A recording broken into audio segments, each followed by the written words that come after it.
Hey, what's going on, everyone? It is David Palmer, the Leo King, and Brian Scarborough, Fixed Air Moon, for the new show on High Vibe TV, Spiritual Daddy. How's it going, Brian? How you doing today? We are here, and I am so looking forward to finally doing this show and getting it out there.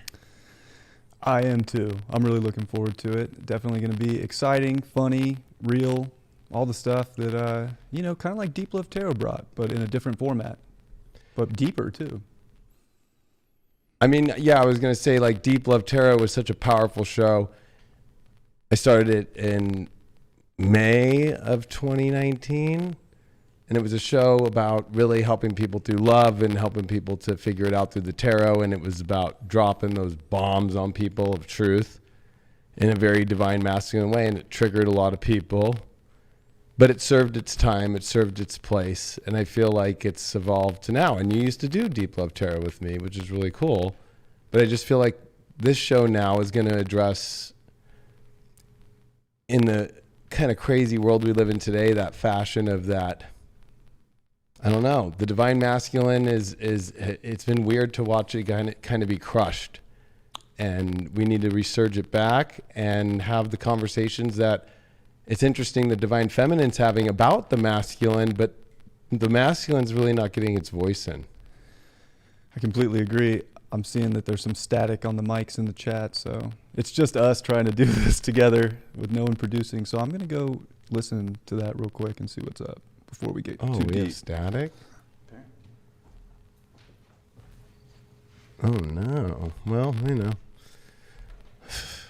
That's right. When it's just him and I on this one, when Dylan does the other show, Brian can be back there, but right now I'm running the cameras and all that.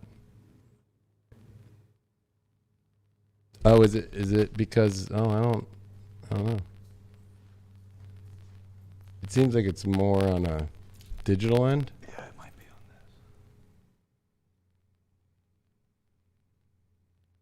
this. Anyway, so after doing Deep Love Tarot, doing it in that fashion, people miss, of course, dropping the bombs, and I get the whole tarot part, I get the astrology part, but I feel like that show, and that's my secret, and especially if you watch the last Deep Love Tarot, it really was a show that was bringing a deep truth to your life of what needed to change. And now that we're at the atmosphere that we're at in the world, I think it's extremely important for people to know that there's literally no other way to get the message out than to actually go into a show like Spiritual Daddy, which of course is gonna be wild. We are gonna bring up all the subjects that are intense, but at the same time, we're gonna bring you the deep spiritual part too. Disconnect these for 2 seconds. Yeah, so just give us a second. We will be right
We are back now. Should be much better now. That's life, though, you know. We do the best we can. Especially because it's so funny. I was thinking, we're talking about masculine, we're talking about the feminine, and that's what XLR chords are. There's the masculine that goes into the feminine. The feminine is the microphone. Yeah. But the masculine is what goes to the source that connects the power. That's it. And then sometimes you just got to fix things, and that's kind of masculine energy in itself. Oh, wow, that's not working. What are we going to do about it? It's true. You know. But as I was trying to say, and I don't know how much really got cut off there when we were at weird stuff with what was going on with our audio, but this show is literally going to be about bringing the truth out the edgy way, because the masculine hasn't been having its voice. It's been so suppressed lately. Deep Love Tarot was a way of me pushing that masculine voice, even in the tarot community. I'm just going to bring it. This show's going to still have the triggers that Deep Love Tarot had, but still bringing that deep spiritual message. But the tarot community, masculine-wise, it's not that masculine. It's not that like, boom. And I'm really upset, especially with hearing, especially in the podcast world right now, about women telling other women how guys like it. What do you think about that? It's an interesting view. I mean, apparently, women know how guys feel. I think that happens a lot. I think it's good to get both perspectives. So, we're going to hop on here and give like what we actually as masculine, divine masculine men are looking for, want, are attracted to, are not attracted to. So hopefully that can clear the air, give some good communication to what's going on. And of course, it's going to be a little different from masculine to masculine, feminine to feminine, but it's at least good to have it out there, have it in the open, instead of just a projection of what it is men actually want. I agree with that. And that is kind of the interesting point, that men, we're going to bring up what we like. And I think that this show and every subject that we're going to cover is going to be what you're not hearing anymore. I mean, I don't think it's a problem for women to bring out what men want, right? Because of their own experiences. But especially lately, whether it's the spiritual community or whether it's in, I don't know, non-spiritual community, I just feel like it's like there's not enough of that spiritual daddy energy out there that's like got the wisdom spiritually and got that whole aspect of understanding the crazy world of love now today, and not afraid to bring up that truth. And I think that's extremely important, and that's something that has to be addressed right now. And so today's first episode is spiritual red flags from the divine masculine's point of view. And I also want to say that before we go into this first episode, that this is a show that's going to evolve extremely. We're going to be able to take in callers. We are going to be doing things that are going to expand the show in so many ways. So we'll be here every Monday night. We're always on High Vibe TV. I just ask everybody to join High Vibe TV. That's where all the awesome content is every day, all the horoscopes, all my deep astrology, all the other amazing practitioners on there. There's so much of the content of really all the deep spiritual work. And I'll be honest, I don't care that people judge me, but people have judged me off my YouTube channel, off what's on High Vibe, and it's completely not. Don't forget that as Lightworkers, we are secret agents, and the only way that you're going to infiltrate the system is you have to go into the system. And I look at YouTube as in the system, and the shows that I put out and the shows that are created at High Vibe that are public are to wake up the masses by actually having to do the subjects and go into the areas. And that's a light worker. You've got to be like Archangel Michael. You got to go into the dark. You got to have your sword out, and you have to have your foot on Lucifer's face. That means that you're literally in the world where his face is trying to come back up into the divine. And so a lot of people don't get it. And I just think that that's important to note. So it's going to be an exciting time, and I'm excited for the show. If you could please share the show and get it out. Looks like we failed miserably because of that audio thing. Didn't, get anybody to come into this one. So I'd appreciate it if it would be shared. Your views first, just about red flags in general.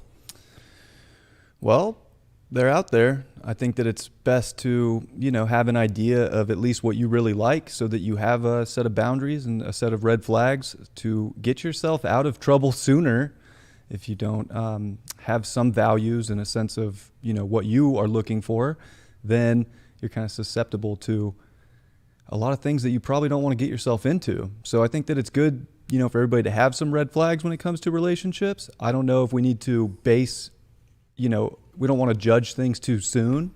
We do want to get into them. But if there's something right away that you already know isn't going to work out and is, throwing up that red flag, putting that stop sign up, maybe we should listen to that more.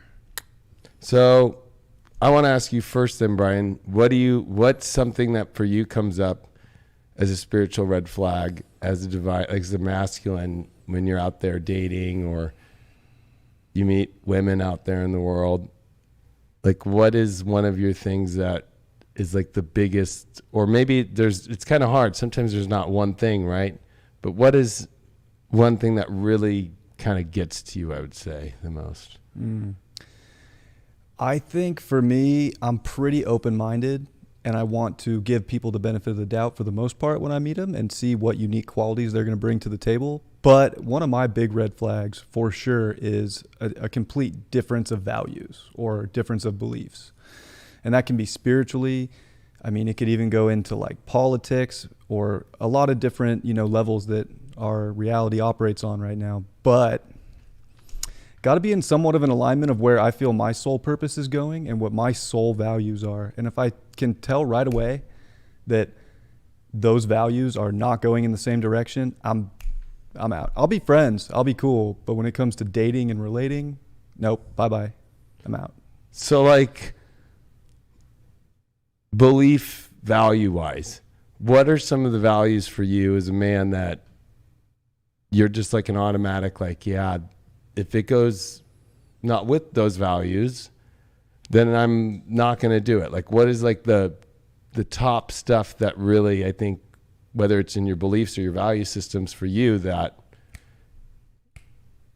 help us understand for the ladies out there, or for even other guys that are listening to this, about how to not get easily emotionally involved with disaster cases? There's a lot of that. So we're going with my personal view? Yeah. Yeah. So my personal view is something as simple as, do you believe what the TV tells you? If I go on a date with somebody and they're going to show up in a mask or tell me that I should be supporting something that's going on in the mainstream media, I'm probably not that interested in the relationship, because they're already judging me for not doing those things. And I'm not trying to judge that they do it. I don't care what people do, but I'm not going to give my time and energy to that situation. So it really, is more based for me about the current, state of affairs in the world. Where are people trusting the divine? Are they trusting their inner guidance? Or are they putting all of their eggs in some basket from a black screen that they saw, or from a social, peer group or some social stance? I don't really have the time in my life to give effort and energy to people that I believe are really going in a different direction and following something that's completely made up, in my opinion, of course. In my opinion, believe what you want. But I would say that it stems off of that sort of thing. Where is my life going? I know right now where I'm going. I have a direction in life. And if I'm going to relate to somebody, are they going in that same direction? That's a big deal. And if I can tell instantly that they're going in the complete opposite direction, or in a really strange direction that I'm not willing to go in, that's, where I'm it's a red flag for a relationship. I don't think I want to go all in. I don't think I want to, keep pursuing. That's for me. What about you? I mean, to piggyback off values, I think you bring up great points, especially because the value that it really is the viewpoint or the perspective, especially in this world that we're in now, that if somebody can't really see that there is I guess you could call it an artificial kind of weird energy that's creating this psychological manipulation on not just individuals but our complete collective right now, and trying to really, especially, I'll be honest with you, history is kind of important. And so whether it's communism, Marxism, or anything that really has failed miserably and caused world wars and caused famine and caused holocausts, and you're falling for it again. I mean, I always think of like, if I'm going to have a baby with this person, or especially after what we've gone through for the last couple years, I want to have a kid. And I know that you're a father. I'm not a father. I have 2 cats. That's already a fucking red flag. The bitch is like, yo, fucking no cats. Like, I'm going to go into some of that tonight. But I think that for me, it's like, it's scary if you seem like you're a psychotic chick who literally would go run and get the new baby shot up with Fauci sauce. 100%. Without even thinking, without even asking. Before my dad passed away, it was hard to hear. Like, we were all as a family, you know, not going to get it. And my stepmom went and got it because she was scared, and it scared my dad. That's one of the biggest fears I have with my son, is that, you know, his mom would take him and, you know, put that GMI in him. Scary stuff out there. And it's stuff that's out of my personal control when he's not around me. But it's kind of like, that's part of life right now, is people are going to do crazy things. Well, and I think that going into the values and the belief system stuff is extreme in a positive direction, when it's like, it's a sigh of relief as a masculine when it's like, okay, one, there's a split right now in the spiritual collective, right? Where whether you study alchemy, whether you study any of the old esoteric arts, even astrology, there's the masculine, there's the feminine. So that to me is like a core value of understanding those two come together as one.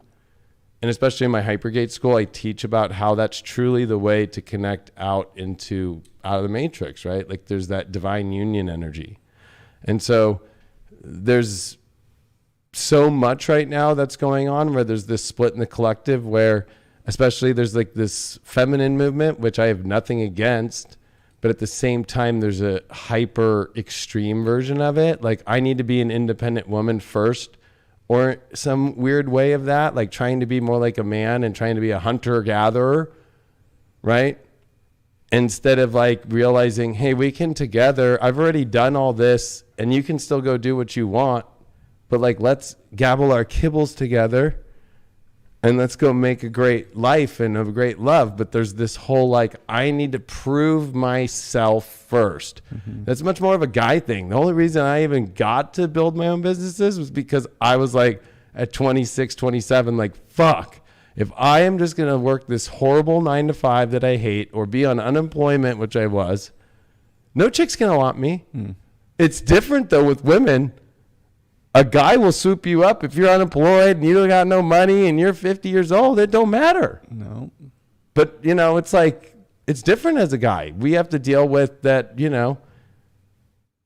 We don't think as guys, we don't talk about girls like what job she has. We like the passion behind what you do, but not the whole title or anything like that. Whereas women will literally be like, where does he work? Oh, he's a manager at the car wash, opposed to, well, he's working his way up, but he's in the corporate ladder and he's got 401k and da-da-da. They go into all that shit. We don't do that as guys. It's how beautiful and nice and sweet are you? Could you have kids with that woman? Like, as guys, when we talk, right? Like, that's the shit we actually talk about. We don't talk about she's proving herself to the world of the title she's going to reach on the top of the fucking mountain. I know. I think that Pluto and Capricorn transit that we're finishing up hit, because Pluto or Capricorn is a feminine sign, but I think it hit the divine feminine hard with this need to have this like huge societal position that felt really important to them. And, you know, maybe it was. I'm not saying that that's not important, but, you know, Capricorn's an interesting sign since it is feminine, but it doesn't really, it's not like a super feminine energy when you think about Saturn, you know. It is about achievements and status, and it's like putting the work in and grinding, and it's like, that's not, I mean, it can be sexy, but it's also like, I don't know, it's the opposite, like Cancer, you know. It usually like, comes with a risk of cutting off the opposite, which is Cancer. Right. Which for women, this is where the astrological balance it. breakdown is crazy, that. is that Yeah. Capricorn is career, it's your achievement, it's the risk. You're going to be with the opposition, which is Cancer, the womb, which only a woman has. Sorry. Straight up. That's another thing, but like, you know, so that's what is a very difficult thing as a man, because it's like boxing you out, because it's like, well, I just kind of want a guy who's going to be there for me and support me, and hopefully we could build a nice life together. But I'm really not thinking about the family element as much. Right. Or like the nurturing. Or the nurturing element. You know, there's like an intimacy to all of that too.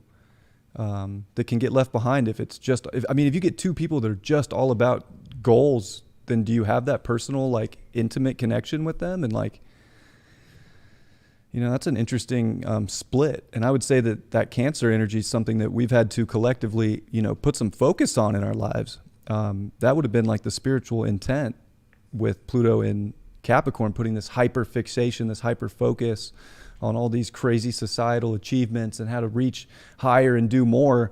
But like the people that probably have evolved the most over the last 14 years were, you know, the people that really found a solid foundation of their emotional life and got their personal life situated for what's to come next, instead of these crazy, you know, ideals and hopes and dreams of this pinnacle peak out of societal position.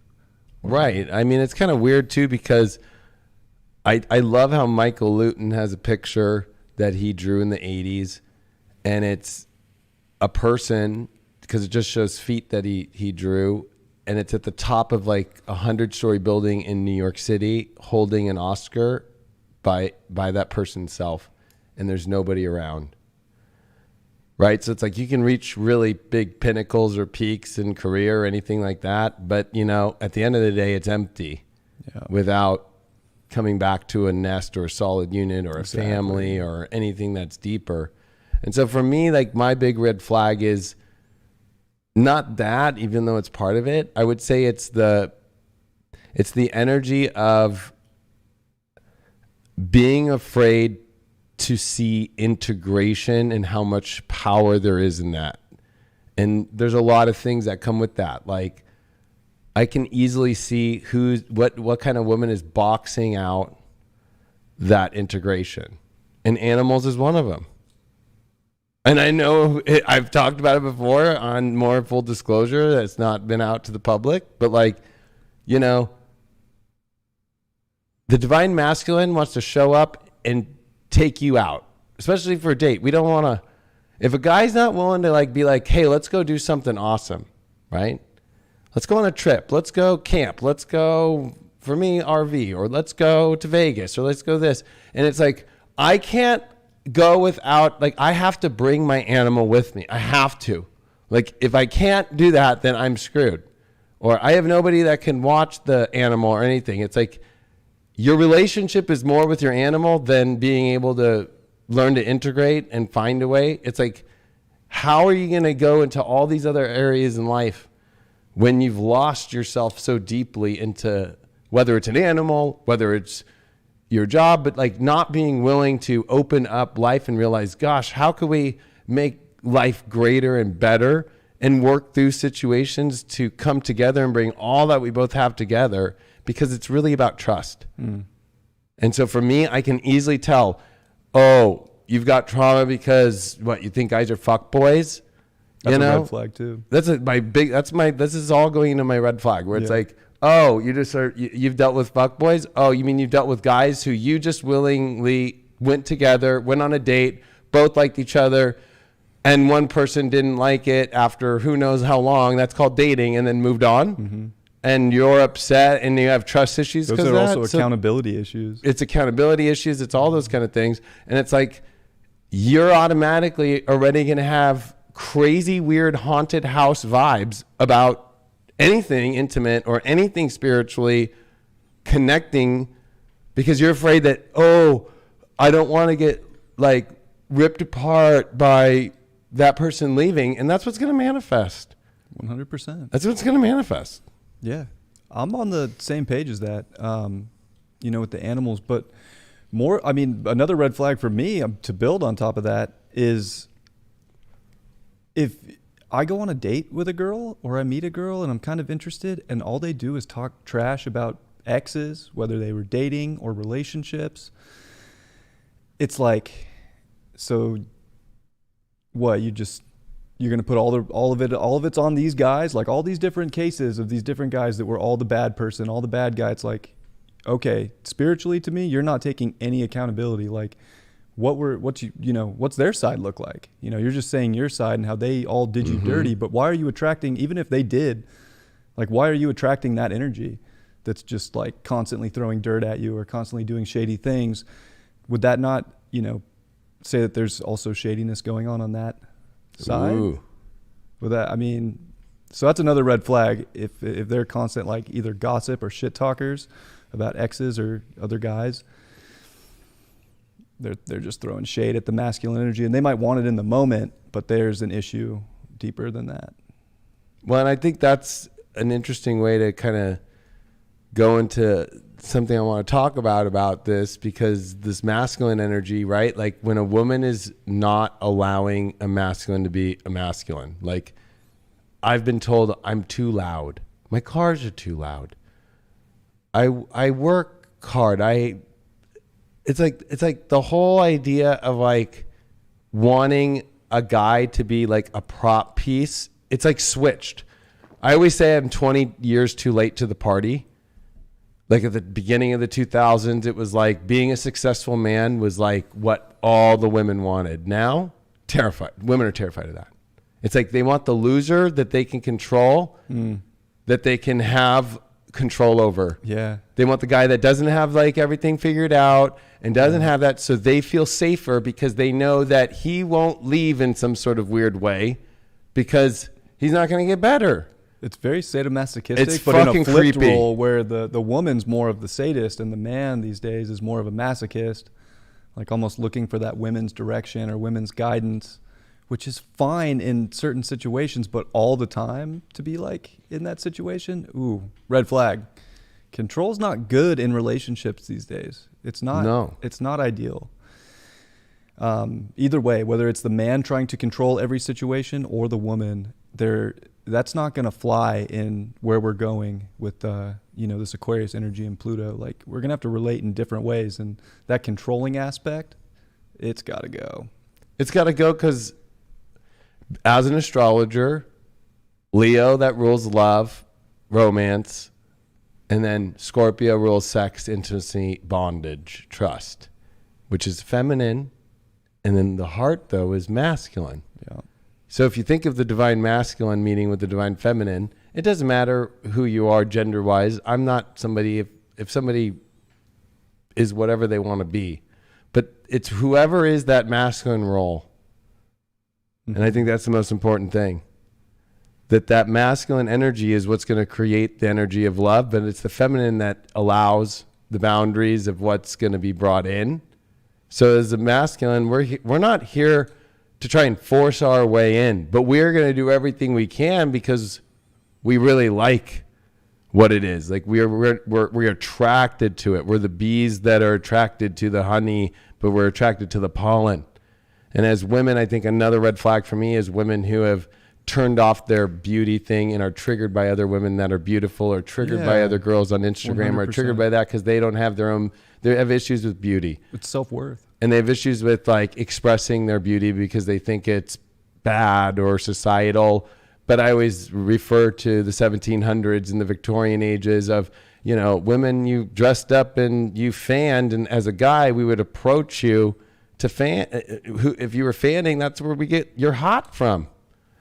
And so if a girl is literally just so afraid of stepping into her value and her worth and is constantly triggered by other women around that are hot or whatever, that's like the biggest turnoff in the world for me, because it's like you're trying to tell me that your honey doesn't taste sweet. Yeah. You're trying to tell me that you don't have a lot of pollen here. So I have to start digging as a little bee, and I have to dig as far as I can to try and find something. you know, and it's easily shown, especially I get that there's some women who like to be private, but I don't know. Love is something that is cherished. Love is something that's Leo. It's walking the red carpet together. It's shining. It's shining. It's showing. It's expressing. It's expressing. All the time. And we're living in a weird culture now where a lot of people are like too afraid to show pictures with people they date now, or even if they become in a relationship now. Mm-hmm. I just think that shows the kind of person they are, is like somebody who's truly not in love, and they're truly not in a good space. And it's really weird when there's women who are terrified of, if they're terrified to take a picture, or even if to take a picture of them in beautiful moments where we were having a good time or we're enjoying the love. If you're afraid of expression and you're afraid of what that's going to be and what other people are going to think, I don't ever go to, what other guys think. I more think of your own self-worth. Like you're too afraid of like owning this. That means that you won't do that. And it's very easy to see. Yeah, I completely agree. I mean, just with what you started with, it's like if women have a problem with women and being beautiful, that is such a big red flag. That is such a whoa, you don't have your own self-worth and confidence. You're that worried about what another girl's showing off or how she's expressing her beauty. We gotta embrace each other's beauty, in this world. And we should all show off our unique, different way to be beautiful. Okay, she's maybe beautiful in a different way than you want to express your beauty. So what? That's her expression of beauty, and then back to, relationships and not showing pictures. That's right back in the self-worth thing. It's you don't have enough self-worth to put a picture of someone that you love, or, ideally you love somebody when you start throwing pictures up there. Right. If you can't do that, then you probably aren't in love. And is it because you actually are not in love and your heart's actually saying no? Or is it because your mind's telling you other people are going to judge you based on what that guy looks like, what he does, that you're in a relationship? Do you not want people to know? That's kind of shady. And, I think it shows up in different ways, just of the value people hold for themselves. Why can't you express love in a beautiful, natural way? And why can't other people do it? That's a red flag. Yeah, I think that's kind of one of the weirdest parts about things right now, is we're in this place where, as a divine masculine, as I brought up earlier, being too masculine is a trigger for a lot of women now. And that comes with expression. It's almost like intimidation, right? A real divine masculine is not intimidated by a beautiful, amazing woman. They actually want to be with that woman. It's not intimidating. It's fuck yes. But there's this weird thing of this culture now, and this whole thing about, it's not called equality anymore. It's equity. That's so weird. And it's weird because it's equity in your car, the equity. I mean, you and I trade crypto and do stocks and all that. And it's when they start throwing out money terms and throwing this in society, it's it's crazy, because it's this equity thing going on is these people deserve to get more appreciation, and these people need more depreciation. Yeah. And so what's happening in the divine masculine and the feminine is the divine masculine's getting the depreciation, depreciate it fucking down. And feminine, appreciate it even if it's doing crazy stuff, like Amber Heard. If Amber Heard, you know what I mean? And women out there are I hope that women have learned from the Amber Heard case that, let's not lie, guys think she's hot, but when you see all that stuff, I don't give a fuck if that bitch tried to pay me. Well, she doesn't have any money, but if she tried to fucking pay me fucking $10 billion, whatever it was, I still wouldn't do it, because that's fucking crazy. It's too many red flags all at once. But what I think the whole point though is that guys are not attracted to a chick just because they're hot only. No, there's a lot of things that go into it.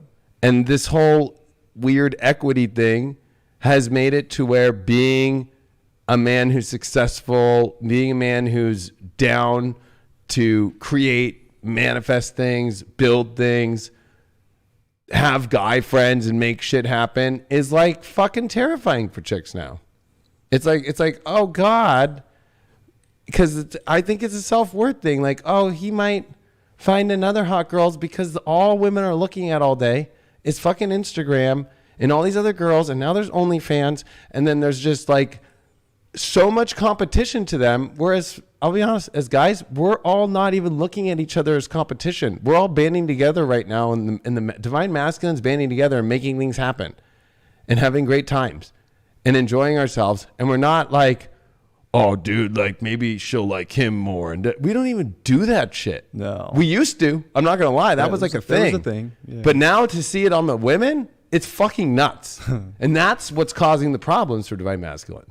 Because then we're just sitting there like, you could easily see the subconscious like of a woman now just being like, oh no, he's put himself in a category that's actually attainable that other women are going to want. So I don't want to be with that because I don't want to deal with competition. And so girls are settling for shit all day.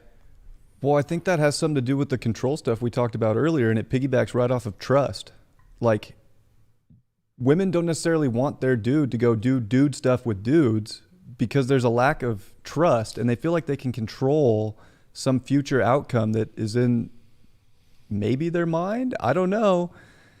But it's like controlling some future outcome by not wanting them to go do that, masculine definition and building and creating, with their, energy, with friends, whether it's whatever it is that people are doing. A lot of the times, though, it's people, when, like you said, when the masculine get together, they're usually trying to forward think and build and create something right now for the future.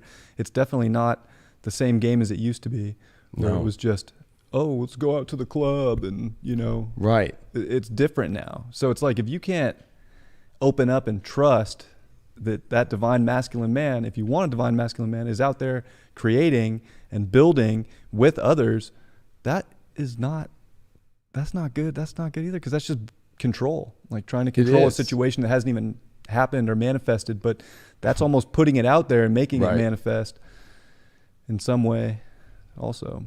I mean, because as guys, like you say, like we want the long-term future. Women think futuristic, of course, because they have a womb and they're wired differently. We don't have that, but we also are wired to protect. We are wired to create and build and think about how is the ship going to keep sailing long-term. And whatever we have to do, go outside in the middle of the night and fucking kill that fucking animal or kill that black widow in the fucking corner of the room. We get up and we do that shit. So we're wired that way. Yeah, protection. But now, this is what I'm saying. This is going to be fucking... Okay. There's OnlyFans now. There's the underground OnlyFans, which is women now who just want to get through the next month. So they're not thinking long term. So it's like, well, if I hang out with this guy and he can give me some cool stuff for this month, I can get through this month and then move on to the next month and find the next situation and da.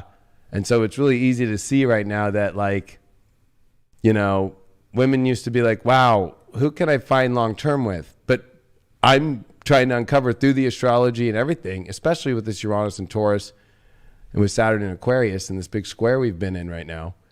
I mean, this is where it's like people want their independence and freedom so much that they're not able to build anything. So they're just walking on lily pads that are dropping every second and trying to jump to the next one instead of being like, hey, like, want me to build you a fucking pier?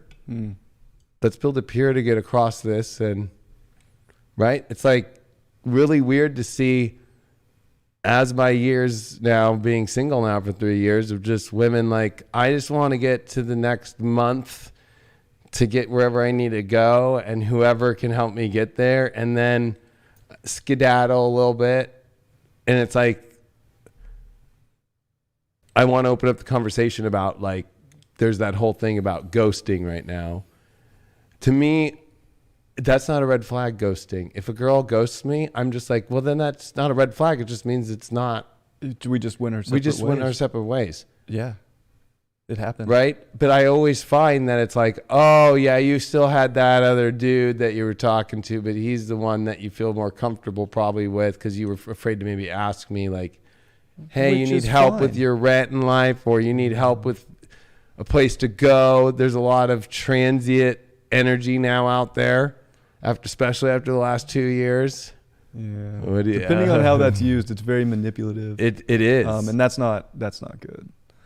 Because, going into like, oh, I need help with this and financial stuff that maybe the person that you do love can't help you with, but then breaking off from that to go find it somewhere else, like, ooh, that's shade. That's some shade. But women have that power to do that. Men can be very easily swayed by the beauty of a woman, which is a hard one. I'm not going to lie, not me. No, you're pretty good. I'm pretty solid on that. You're pretty good. But I see it happen all the time. Not from you. No, you know why? I think it's because I just know, as a divine masculine, and honestly, you have it too, dude. It's fucking a divine masculine that has their fucking divine orders from the divine, right?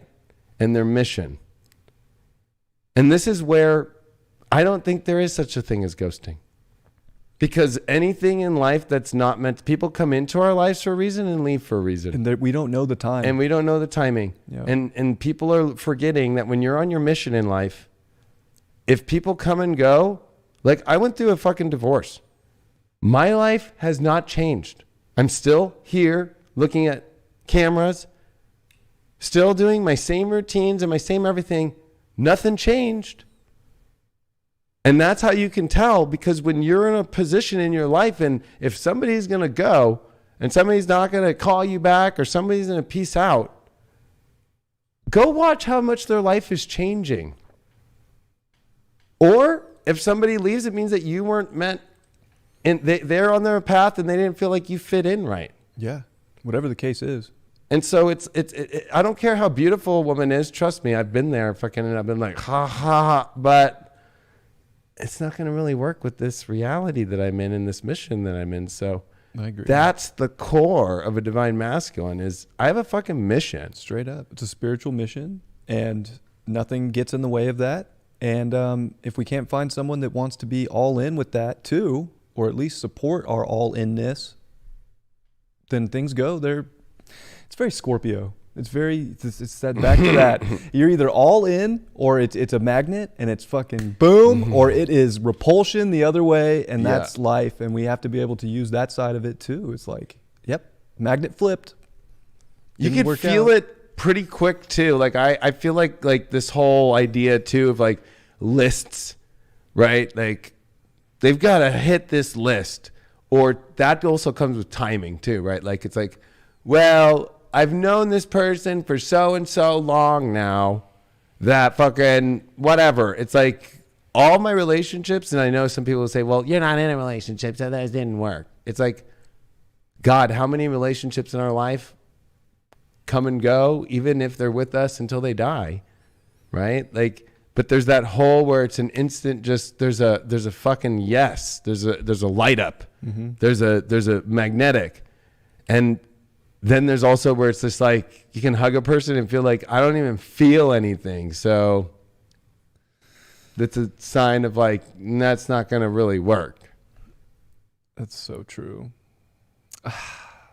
That's so and then the mind comes in. Yeah, and the mind plays a bunch of tricks on us when it comes to matters of the heart.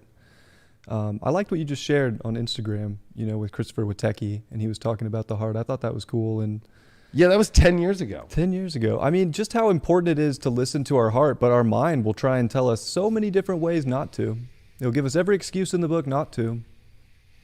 But 9 times out of 10, or even all the time, even if it goes a different way than maybe your mind expected it to go, it still had a purpose, and the purpose was love in the moment, and love for however long that was meant to go. And then things can go as they go. And I think we need to be open to just understanding, like we talked about, is that people come into our life and people leave, and we don't know the time. We can enjoy every moment we get with people while they're there.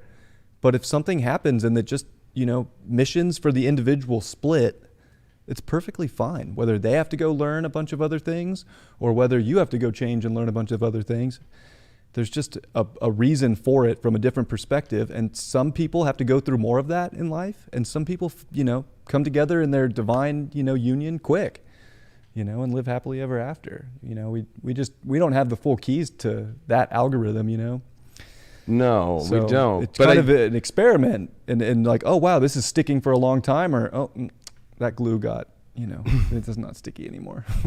well, and that's what's funny. Like Scorpio is sex, and ironically enough, both sexes have gluey, sticky substances. So that's the glue in a relationship. So of course, if the sexual energy, especially as a man, because we're the ones that want to spread the seed, right? So I can easily feel if a woman does not want the seed, right? Like as far as like too afraid to have a child. It's like, well, how do you expect me to want to go for that more? Like I can feel that. Or, oh man, I'm going to start bringing some crazy shit up. I feel like we're at a point to where when you look at the society and that we don't know when people come in and don't come in, but what we do have the power to understand is the surrender moment in life when it's like, I'm on my fucking mission, and it doesn't matter where you are. Some of our missions, especially being an astrologer, and I'm sure you can at least, I don't know, I'd love to get your perspective. Looking at people's charts, there's some people who are here literally just to be in a relationship to get where they need to go. 100%. And there's more of that I see than individualized, like I'm here to do it on my own, which is the craziest thing after doing 10,000 charts over the last decade plus. And I'm like, I don't know how many sun in the 7th, sun in the 8th, like, or learning to receive, not work, or how many projectors in human design, or there's just so many people that literally your mission is to find your mate instead of try and prove something. And it's like when two people have understood that, okay, like for me, right? Like I knew I had to build my spiritual individual business and then turn it over a decade later to this. And it continues to grow, but I'm open when somebody is understanding that they see themselves with that, but they also see themselves in whatever they want to do too, but that they have surrendered to, well, maybe that's something that works and we come together, opposed to, gosh, always looking at it like, I like it, but if they would change, because if you try to change people, it'll never happen. And you should never change for somebody else. But what about astrology? Like, do you see that? Yeah, you can see it pretty obviously, like who came down here to do relationships, whether it was long-term, short-term. It's just like you focused on yourself a lot before. Your soul has done the self thing. It defined, it reached, it achieved. Guess what? Time to deal with the other person in this life. Time to learn how to relate. Time to learn how to bring some fairness and some balance into your life. What about them?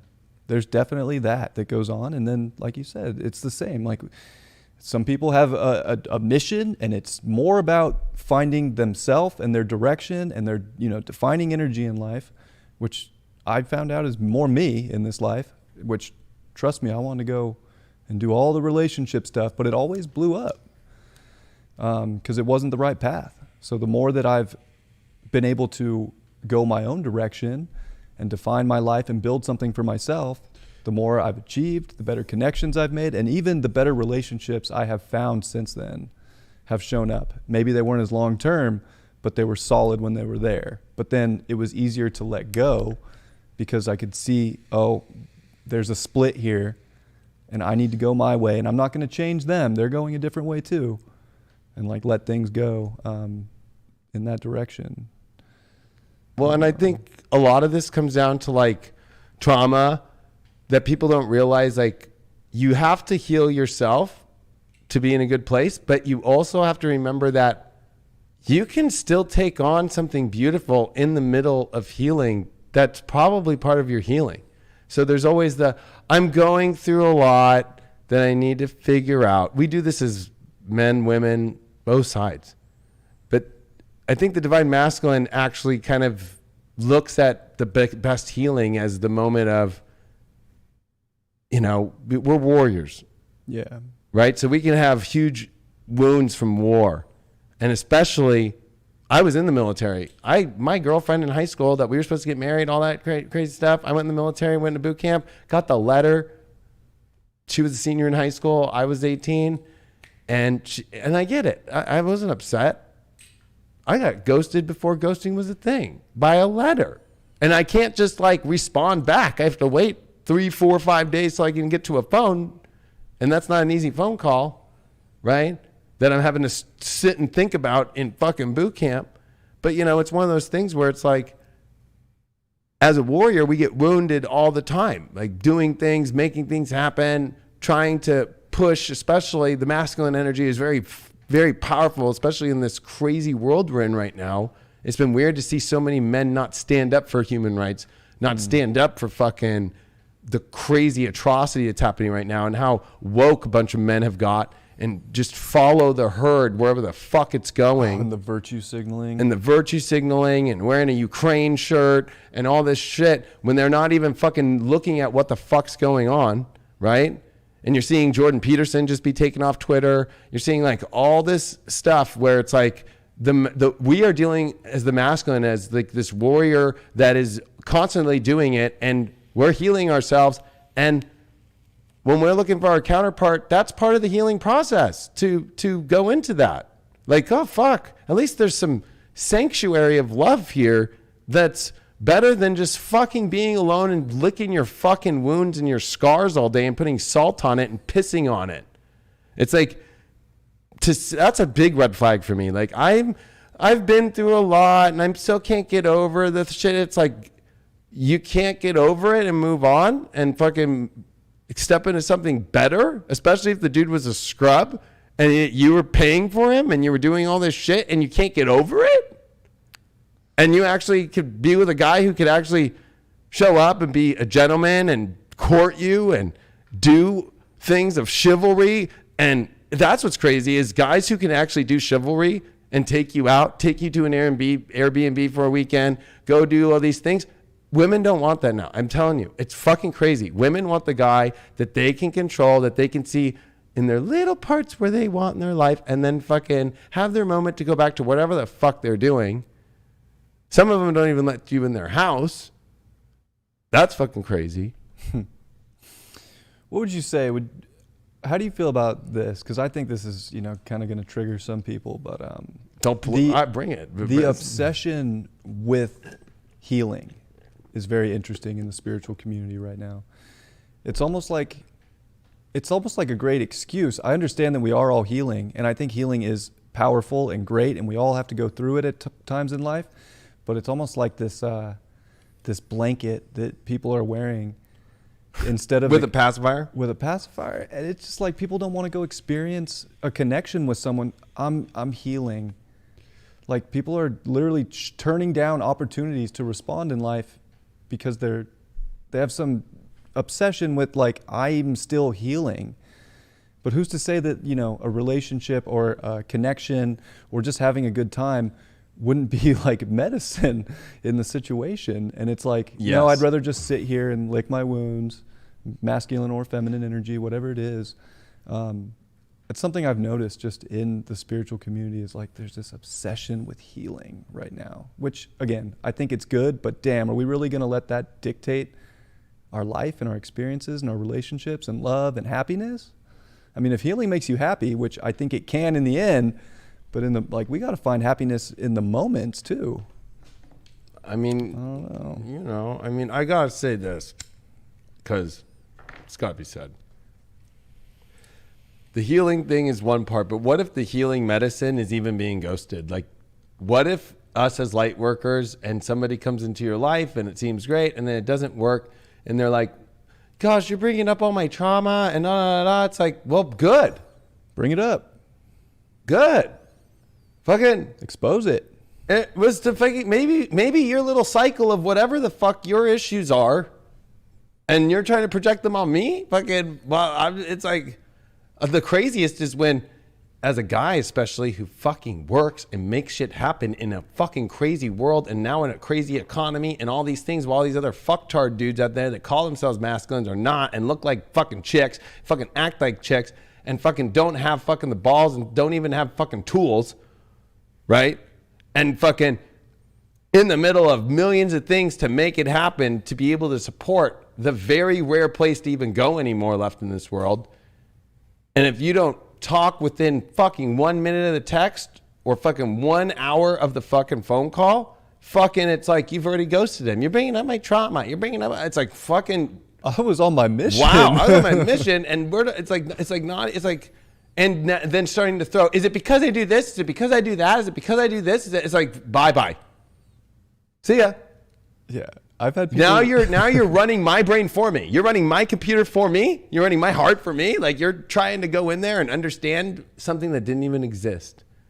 Didn't even exist. I've had people text Women me do that all at the the time. beginning of a show, whether I was doing it for myself on my channel or here, and I wouldn't respond for a couple hours while I'm doing it, and they got so mad at me for not responding. And it's like, I was at work. Have you ever dated someone that works? Have you ever talked to someone that works?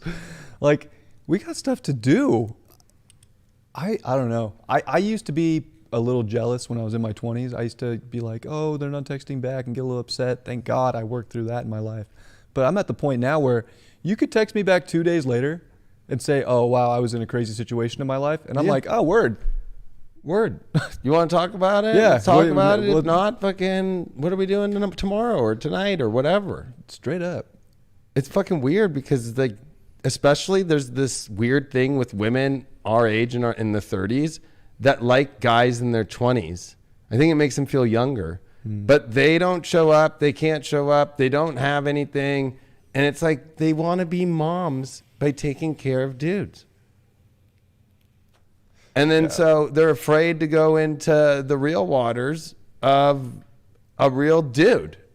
It's fucking crazy. I'm going to repeat it a lot. I feel like I'm 20 years too late. I feel like I got fucked. I don't know. I'm telling you because I think of Jupiter Saturn in 2000 in Taurus, and it was at 22 degrees. It was right on my midheaven, and I spent the last 22 years knowing in high school, right before I graduated, going, I am gonna make it and get to where I could get the attention because I got rejected all through my fucking teens, bad. And I'm like, nope, I'm gonna get there. And then I get here, and it's like now it's all flipped. Like, oh my God. You're a CEO of 2 corporations? That scares the fuck out of me. You sound busy. I don't know. Yeah, you sound like you don't have space or time for anybody. It's like, I will make all the space and time for my fucking divine feminine, but let's fucking first fucking figure it out. And like, what? I always make, I've said this one too, but this is more on high vibe stuff, but it's like the 1-bedroom girl that you have to fit. I have to try and fit this whole fucking kingdom in your 1-bedroom. Like, you don't want to come and check out the kingdom. You don't want to be, it's like this whole weird trust thing and only in my world. Or it's opposite too, where you can't ever see the girl's place or whatever. They don't want to show. Is another dude paying for it? It's like, guys, we deal with, you want to know about the shady shit? The shady shit is more with the women. The women who are fucking, oh, well, he's still paying for my phone, or he's doing that, or he's paying for my place here. I don't know. I still live with my ex, so that's why I'm coming. It's like, I have seen that in more of my dating experience than ever. And it's fucking crazy. And women think guys are shady.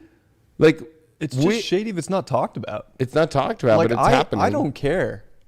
If you're just upfront and honest and you got other things going on, okay. Like, if there's a certain point to where we, are really bonding and maybe getting serious, and it's like, okay, well, I'm going to handle that for you now.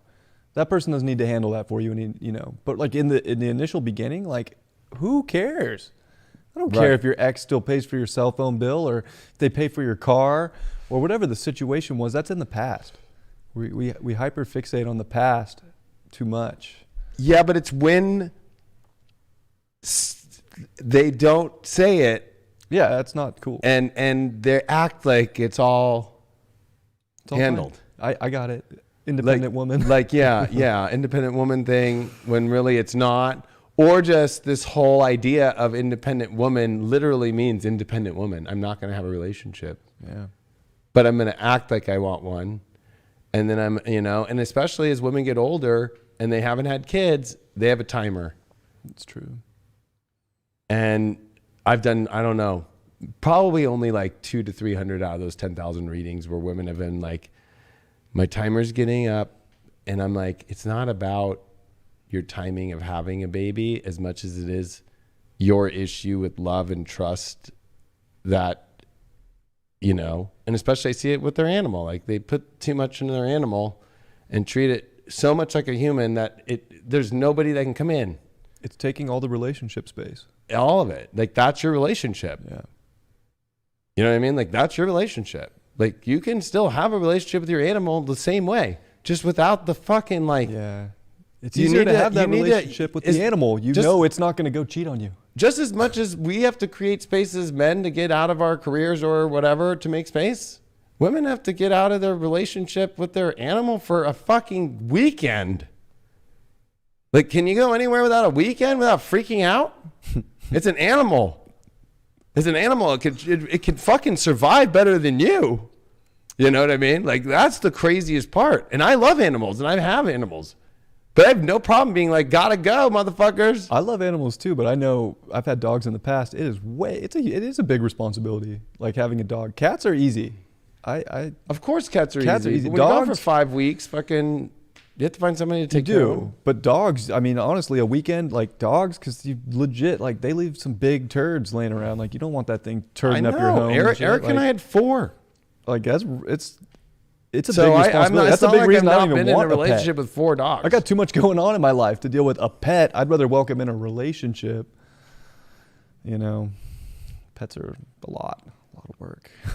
So, well, and I think taking up the relationship. I really, it's weird, like on dating apps and stuff. Like when you see, like, well, it's crazy. It's more dogs to cats, right? Like cats is the small thing, right? So it's like, you just see all these profiles. Like, if you have a cat, no. It's like, wow, you're just like, so you really love animals, huh? Right? You know, and this is a trigger too. Why do you think all the pharaohs had cats? Well, they had dogs too, but why are the cats the ones that were in the chambers with them, with the magistrates? Why were the cats not the dogs? The dogs were outside. Well, the cats were like royalty. But Egypt. Why? They were connected more to the divine, right? They were more godly, right? So when a woman or a man is allergic to a cat. Oh, that's right. I have heard this. And it's in the Egyptian texts. It goes so far back, and it's true. I've seen it. If you're allergic to a cat, it's because your heart's closed. So Pharaoh the cats send their dander energetically to people. I know it might sound crazy. But cats read energy and go, oh, I can feel this person's off. And they can even make myself allergic when I'm not allergic to cats.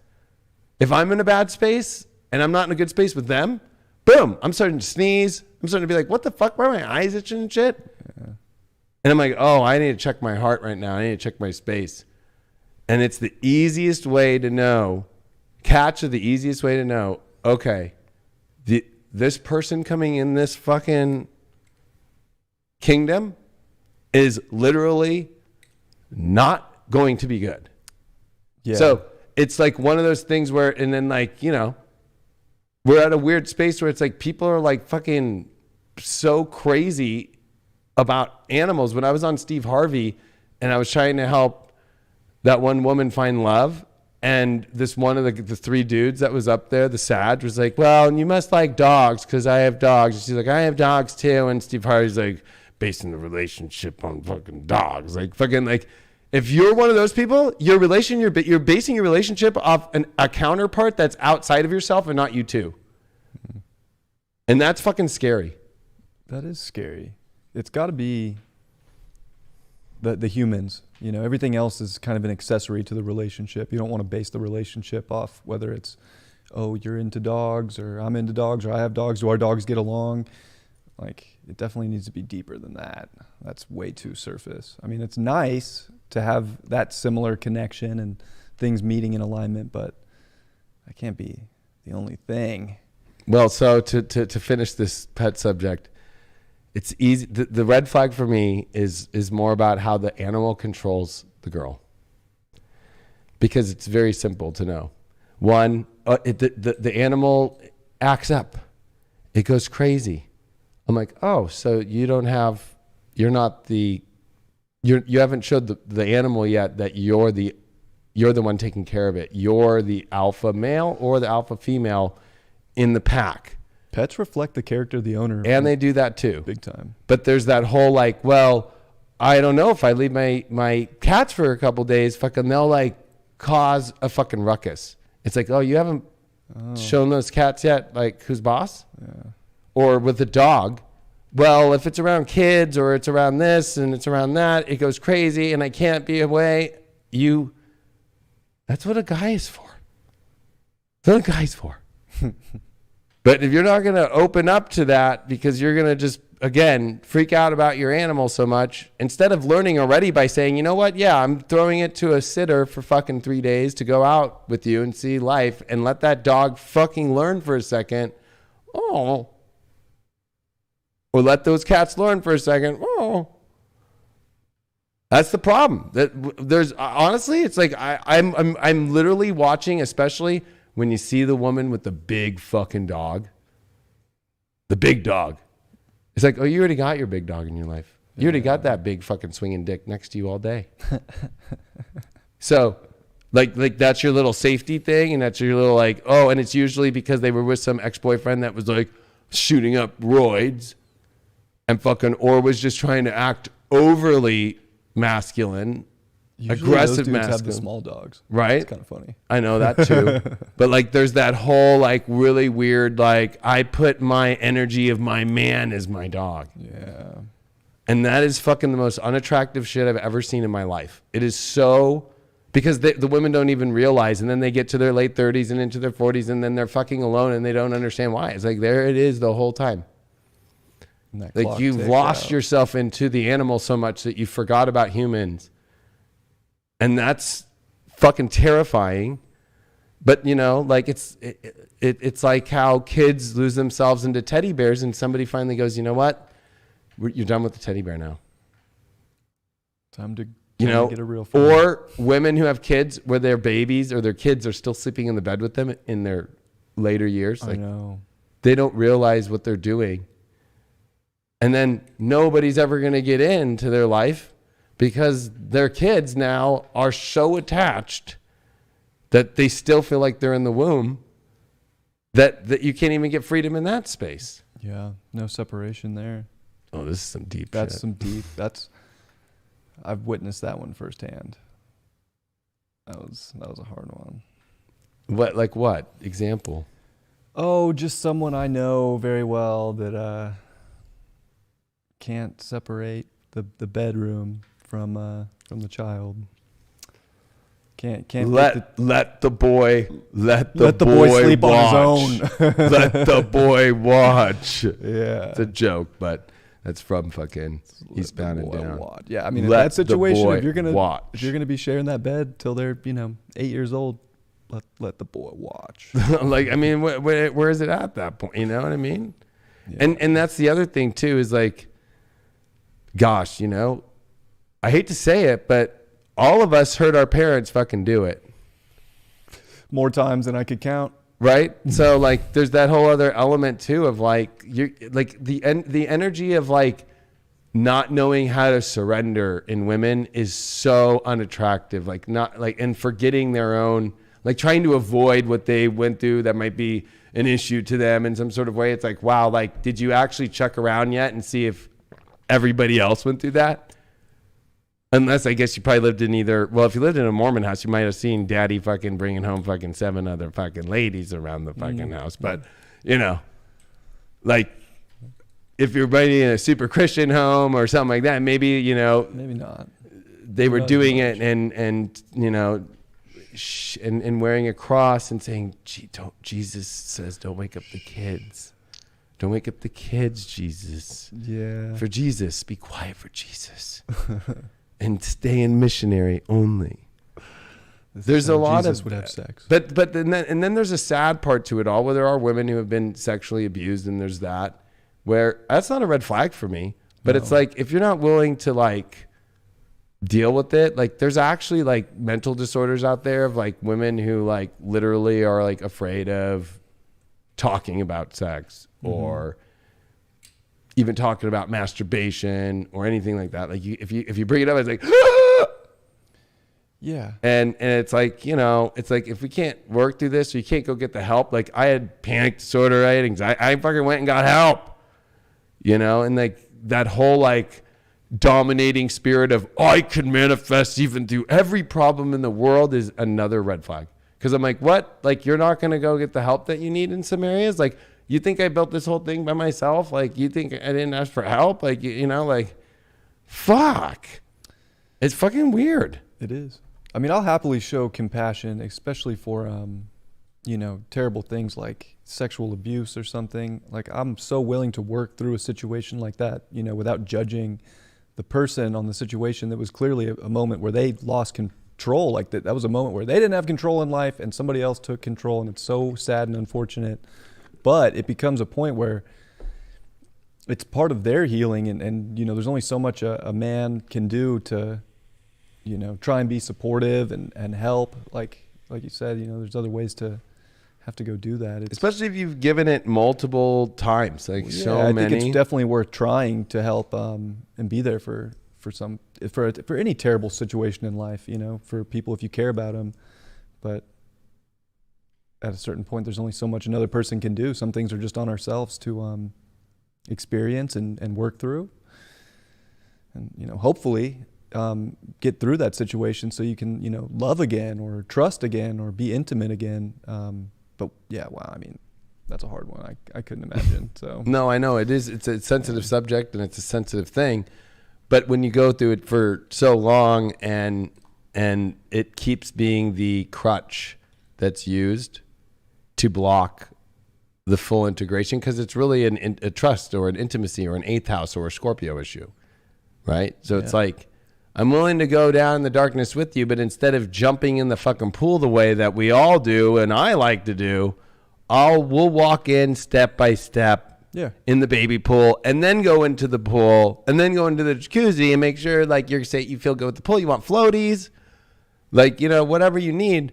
But when it gets to the point where it's like, no, I'm not going to jump in. Like one of the things that is kind of an interesting stat, but in the U.S. Navy, which is all maritime, meaning that you're going to be on a boat or you're in the water, you have to swim to pass boot camp. And on the third week, I'm like, oh, well, I swam from 5 to 18. I was a water polo captain in high school, and I was in rescue swimming school, going to rescue swimming school. So I'm like, I literally jumped in the fucking water and did the 25 yards, like probably like I went full hard freestyle. And then I think I ended with like a little bit of butterfly.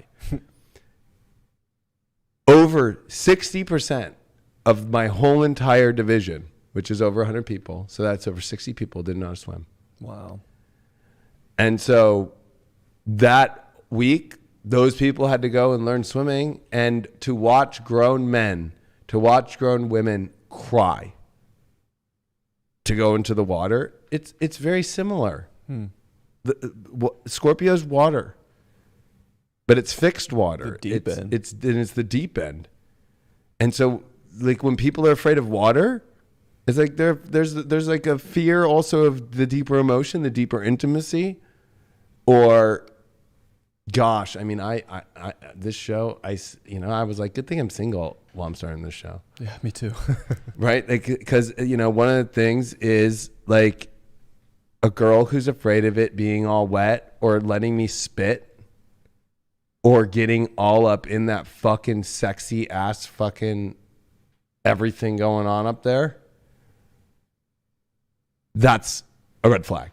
Yeah. If I can't fucking get up all the way in there and you're uncomfortable with that shit, Mars and I don't have time for that. I will try. You know, but if you don't want to be ravaged in a beautiful, beautiful way, or a woman who tries to be the dominant one, and that's a scary thing. Is a red flag for me is a girl who can only get off on top. It's like, wow, you literally just want to be the dude here. Like, you know, like hope your dick that grows fucking gets as big as you want it to get. You know what I mean? Like fucking, like you can't even you can't even learn to receive. You can't even learn to accept. You can't even learn to have the masculine, like, like literally give, because the masculine's here to give and the women give by receiving. Yeah. You know? And porn's fucked it up, right? Because women think I have to please the guy first and do a blowjob first or do all this shit first. And it's like, no. Let's get you turned on and make sure you come first. And then we're now the party's starting. It's not even started till it's all fucking, you're a vagina. Yeah, it's got to be a wet fucking vagina, and it better be the wettest fucking slip and slide fucking of all fucking time. And that's going to happen by the masculine turning you on. It's necessary. It has to. It has to go that way. Otherwise, then everybody's kind of wasting their time. It's a waste of time. Unless the dude doesn't want to, show up and please the woman. He just wants to take for himself, which I know that happens out there in the world, but, I mean, that's not fun, though. No, guys. That's the whole part of like getting intimate with someone. It's like getting in there and like every bit of it, like you were saying. I was going to say that we get turned on by getting a girl off. Oh my God. There's no higher fucking passionate moment for a guy to then go in to the sexual realm once that's already been happening. Yeah. 100%. And once I've already seen that bitch come 3-4 times and then go, you haven't even seen what coming's like yet. Boom. And then that, you know what I mean? Like that's the real masculine and the real feminine that understands that. And there's only, I would say 5% of women who get that. There's a lot of honky tonk fucking Netflix watching, fucking go into your normal fucking routine bullshit. Gotta go to my girlfriend's fucking party. And act like we're hot and sexy and act like we do it. But when we get in the bedroom, we're fucking really not that. And that's easy to fucking see. And that's easy for me to not waste my time on that shit. Yeah, I agree. I don't want to waste my time on that either. It's like sex is so important. It's not everything, but it is very important. There has to be that connection, that bond, that intimacy, that sexiness that both people are feeling, or it just isn't. It's just not going to hold, And then what is it about? Is it about the money? What else is it about? That's when you actually, as a guy, start. What else? Like, okay, so I'm glad you brought this up. So it's like, okay, so women have all their like questions that they think about. And it's always, first of all, are we a fuckboy, or are we going to ghost you, or are we not going to communicate, or do we have somebody else, or da-da-da. You know what it is for guys? What does this chick want out of me? Money? Does she want, is she just running away from a guy that she's with that it's not going well and she just wants to pleasure herself for a little bit, or to test to see if she still loves him or not by seeing it? This is what girls do. Like, and that's about it. I'm never thinking about like, oh, is she fucking gonna ghost me, or is she gonna do this to me? I don't think about any of that shit. No, that'll mess your head up thinking about that stuff. Yeah, the masculine is so the masculine needs to be just direct and forward and in the moment, and almost like impulsive with the moment, or it's just gonna get lost in its mind. The masculine is simple. It is simple. I mean, I was thinking like it's not too in the head, but then I was like, oh, well, air signs are masculine energy. And I was like, well, there is that masculine quality, but it's more like having control of your mental so that you can still move forward and still be direct without letting the mental and, go into tricks and then get into your emotional system and then, go into basically just being a feminine energy at that point. Right. Yeah. Well, I wanted to read a little segment out of Emerson's works, but this is through his English traits. This is original 1885. And I thought that it was an amazing thing. An English family consists of a few persons who from youth to age are found revolving within a few feet of each other, as if tied by some invisible energy, tense as the cartilage which we have soon attaching the two Siamese. England produces under favorable conditions of ease and culture. So this is about culture and how what's happening right now is fucking with our culture. I'm going to repeat this again. England produces under favorable conditions of ease and culture the finest women in the world. And as the men are affectionate and true-hearted, the women inspire and refine them. So this whole idea out there that patriarchy, and it's quite the opposite, because as men, we're looking for the ultimate feminine of all time, and that's where we're going to give everything that we could even think of in life. Everything. I'll give my last thing on my back, my last dollar, my last everything. I'll work till the sun and moon fucking never fucking comes together as a new moon ever again. We will do all of it till the fucking cows come home, whatever. Nothing could be more delicate without being fantastical. Nothing more firm and based in nature and sentiment than the courtship and mutual carriage of the sexes. The Song of 1596 says, "The wife of every Englishman is counted blessed." The sentiment of Imogen is copied from English nature, and not less the Portia of Brutus, the Kate Percy, and the Desdemona. The romance does not exceed the height of the noble passion.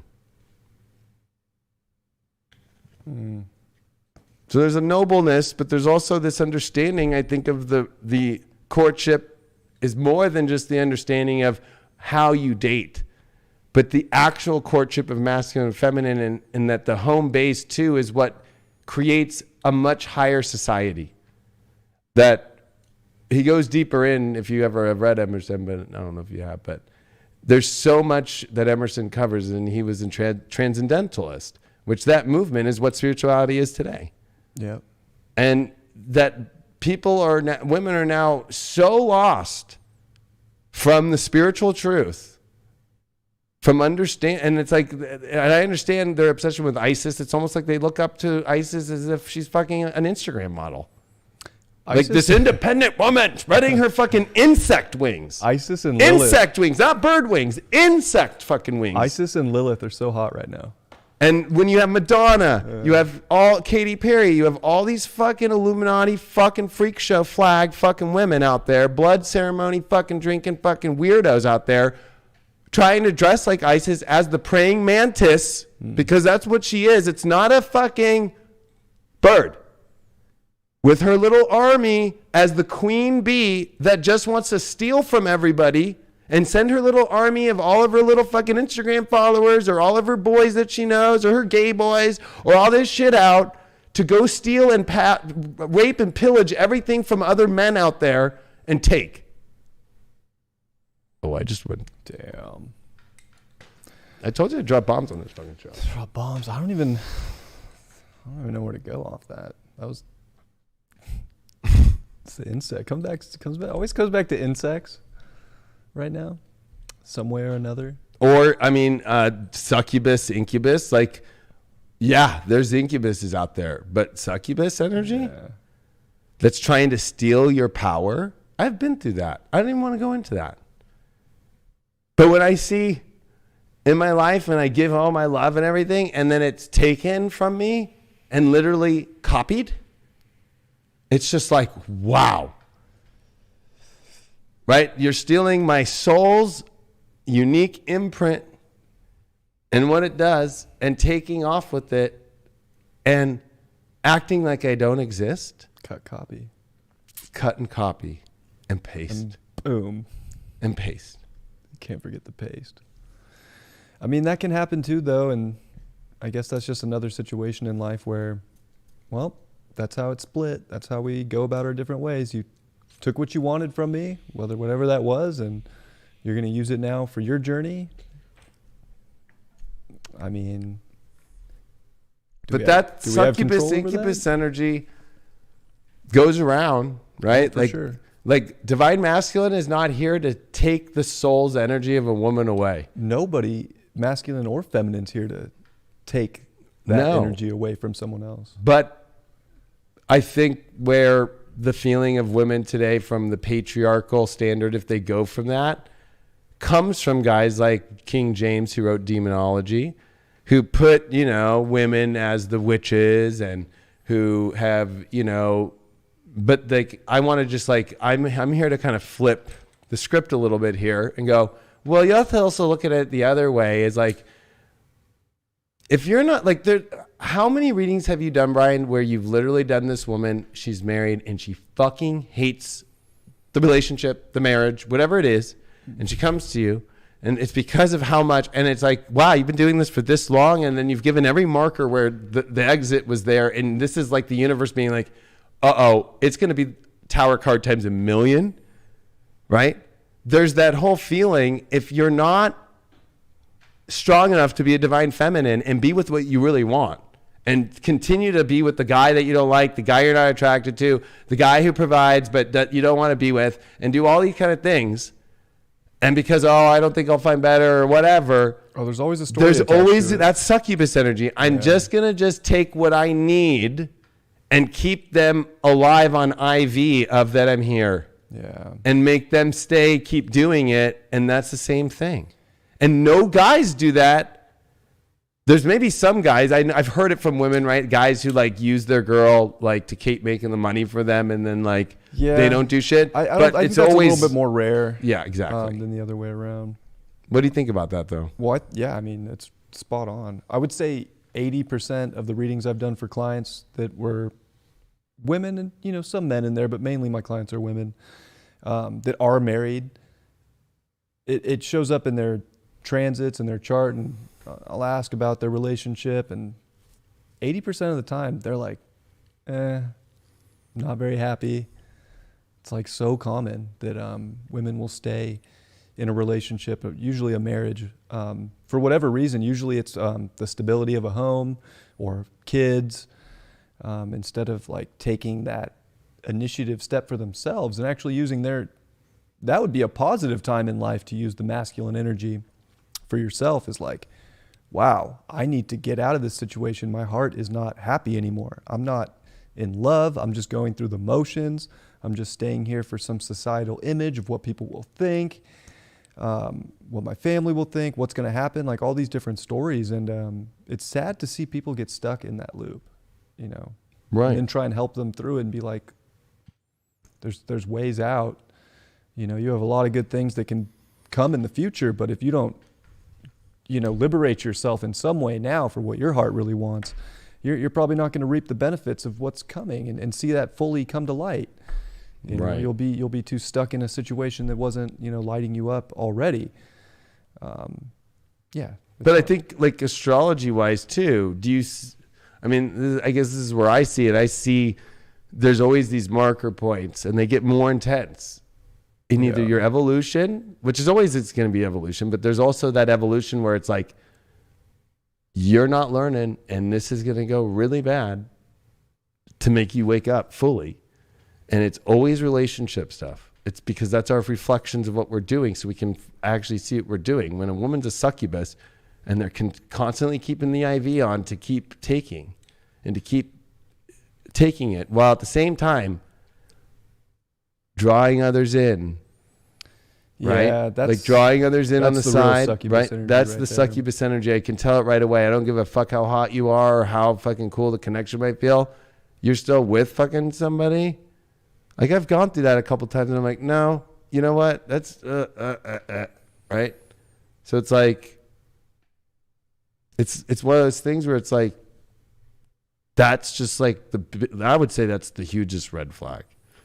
Is like when you're a succubus and you're out there and you're still trying to play and pull and prod off where you're getting your resource energy from, but then you're not also giving. But you know what's sad? Because I've dated some girls who literally, like, when they're going through this, like, they'll do the sex one night a month to get whatever they want. Damn, that. Right? Like, just to get that, right? To stay in that weird safety space, which is actually the most unsafe space to be. Yeah. Because this is the reason why the idea of the patriarchy comes up, is because then you get guys like King James, or you get anybody who creates this kind of energy as like, well, fuck, I got used so much. How many movies do you watch that are from the old time, 500 years back, that are based or whatever, and there's always that one guy who's got the wife or whatever who then leaves with the knight in shining armor or like whatever, and was being used the whole time. And that's the guy who I think goes out and it kind of brings up this whole, like, how we're in California, and now being a Californian, It's like chicks won't even like talk because they're like, you live in California, I would never go there. Yeah. It's like, well, okay, well, have fun in Texas with your dude who, okay, he might be masculine, but he doesn't have any Renaissance man in him at all. Zero Renaissance man. He doesn't have fucking any way to communicate, speak, do art, understand the occult, scientist, be free, be by the beach. Like we're living in a world right now where it's like, wow, like the idea of the divine masculine is like in Texas with just the zombie survival fucking plan only. And it's like without the art, without the expression, without the creativity, without the finesse to human nature. Be suave and create, you got to have both. And so, you know, it's like all these women now just like, I just got to go to Texas or I just got to go to Florida or whatever. And like that's it. It's like that's all they're looking at. Or it's the opposite too. Then there's women who are just like, I only want to go to California to be on the libtard train. And I'm like, well, it ain't happening here. Yeah, well, it's the place to be if you're into that. Small places. It's so funny. I It's mean, only it's the city. actually, it's very, It's actually it's small. It's San Francisco and LA. LA and pretty much everywhere else in this state doesn't is give a wild. fuck. It doesn't about give a that fuck. shit. And it's it's so more, California. It's so California, and everybody in every other state's so boring. It's boring. I love it here. It's fucking, yeah, exactly. It's home, though. We're both reason, like California born and raised, so it's just... I know. But also it is the only place where like even to do the talk that we're having is happening. Right. Like when I go and tour America right next now, door to Woketopia. Exactly. Yeah. But when I'm in Texas, like people literally look at me like I'm crazy that I do astrology, or they start fucking doing this. That's very Christian. Right? Or even in Florida, it's like fucking, well, we got some alligators over there in the back. Are you do astrology? Why would you say you do astrology? Yeah. Right? So it's like, you know, I go to Arizona all the time. It's just like, yeah, you know, like we do a bunch of this shit, but no, there's nobody there speaking astrology. There's nobody there doing tarot.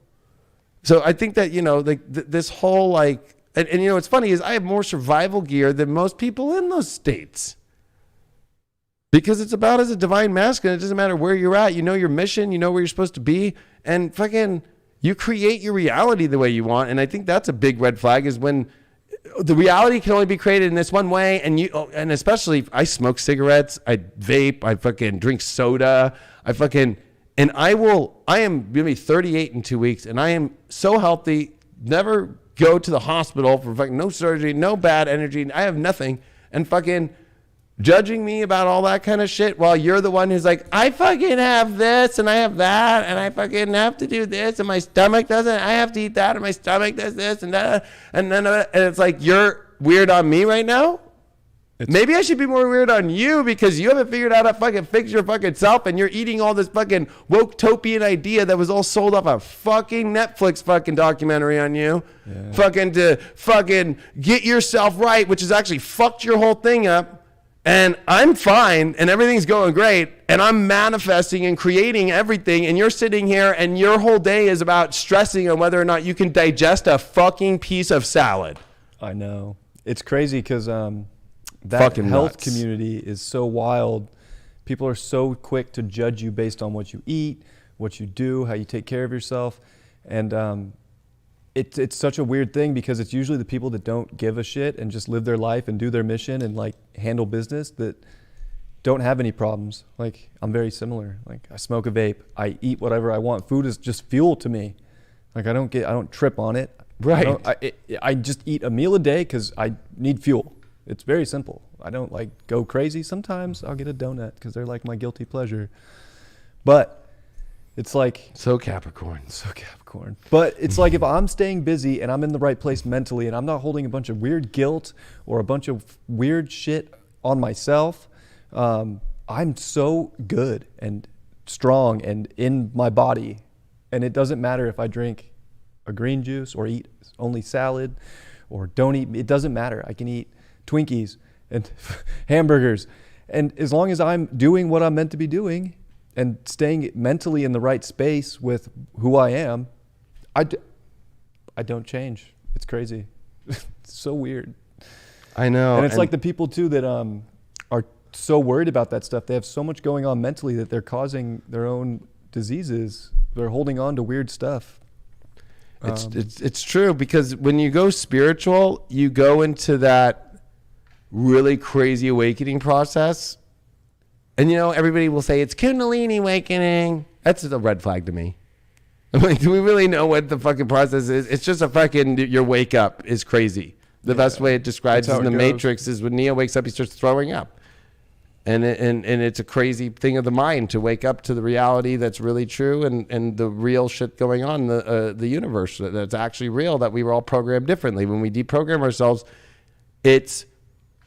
we all go through the cutting out this, trying this food. People are then always around. There's always people. It's weird. I feel like there are actually more entities trying to get us to not ascend by having us go into these weird fucking diets and try these weird fucking things that go against feeling normal. I mean, I think and being able to accept still the whole universe. I do think we're all unique in a sense when it comes to diet. Like, I don't think everybody can do that. I think you'll just have to know what's yours and what's not. But that's what, like you just touched on, is the conditioning, whether it comes from society or your peers or these agents that show up in the Matrix, since we're talking about that are trying to tell you how you should live your life. But does it actually feel like that's how you should live your life? Do you feel like, oh yeah, this is going to bring quality to my life? Or are you doing it just because someone convinced you? So I think it's about knowing, is that actually right for you to do that? Does your body feel like that's going to respond better? Or is it just like oh, that makes sense that it worked for them. Like, if it worked for them, it'll work for me. That might not be true. Right. It might not be. Because it's not that my red flag is like, oh, you say Kundalini. It's more like the meaning behind it can be defined in so many different ways. Somebody's like, oh, sorry, you don't feel your Kundalini snake energy coming up through you. It's like, oh, I do. I just call that more like lighten the fuck up and fucking doing shit that you've never done in your life because I have receipts. Like, I'm a man of like, I have my receipts. So it's like, you know what I mean? Like, I feel like it might be great you're awake. Where's your receipts of what you did with your Kundalini? What did the rising of the fucking serpent do in your life? You got a new diet? That's it? And you're here dating dudes and telling them how to fucking be and telling them what shampoo to fucking use and what shit to fucking do. And that's your fucking job? That's the worst one, is the toothpaste. Right?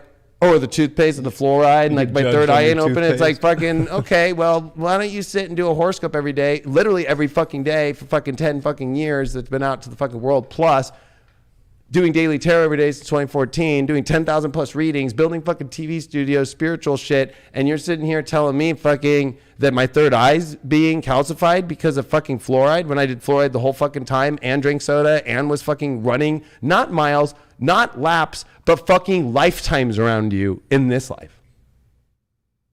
Like fucking, that's divine masculine, baby. Like fucking, you know what I mean? Like, and that's where I think there's a competition that's not there. Like divine masculine is just going to go do what it does, but the women are trying to compete, and that's a masculine thing. And they're trying to compete with men to like, and they don't even realize like, why do you think it's not a patriarchy? Why do you think you see more men in spirituality that have more followers or get more insight? Because women are the whole spiritual community. It's 90% women. A lot of dudes are not awake. And guess what? When you watch another girl, you're already saying, hey, fucking her hair. I can't believe she did her hair like that. I can't believe she's wearing that top today. I can't believe she's looking so good. I can't believe her boobs are showing. I can't believe she's looking really good. You know what? She needs to get those boobs out. Those are fucking bad. It's like, if she wants to keep her fucking boob job in, let the bitch keep her fucking boob job in. Shut the fuck up. How do you know what's good for them? So when women start going into that shit, it's like you're batshit crazy and you need to go fucking check into a fucking facility and go get fucking on. You probably need to get on lithium or something. Because fucking that might do better for you than fucking you eating your fucking organic shit in your kombucha juice and fucking wondering why you still are fucking hopping from house to house to house to house and haven't figured out shit in your life and found a guy that you can keep to even build anything with.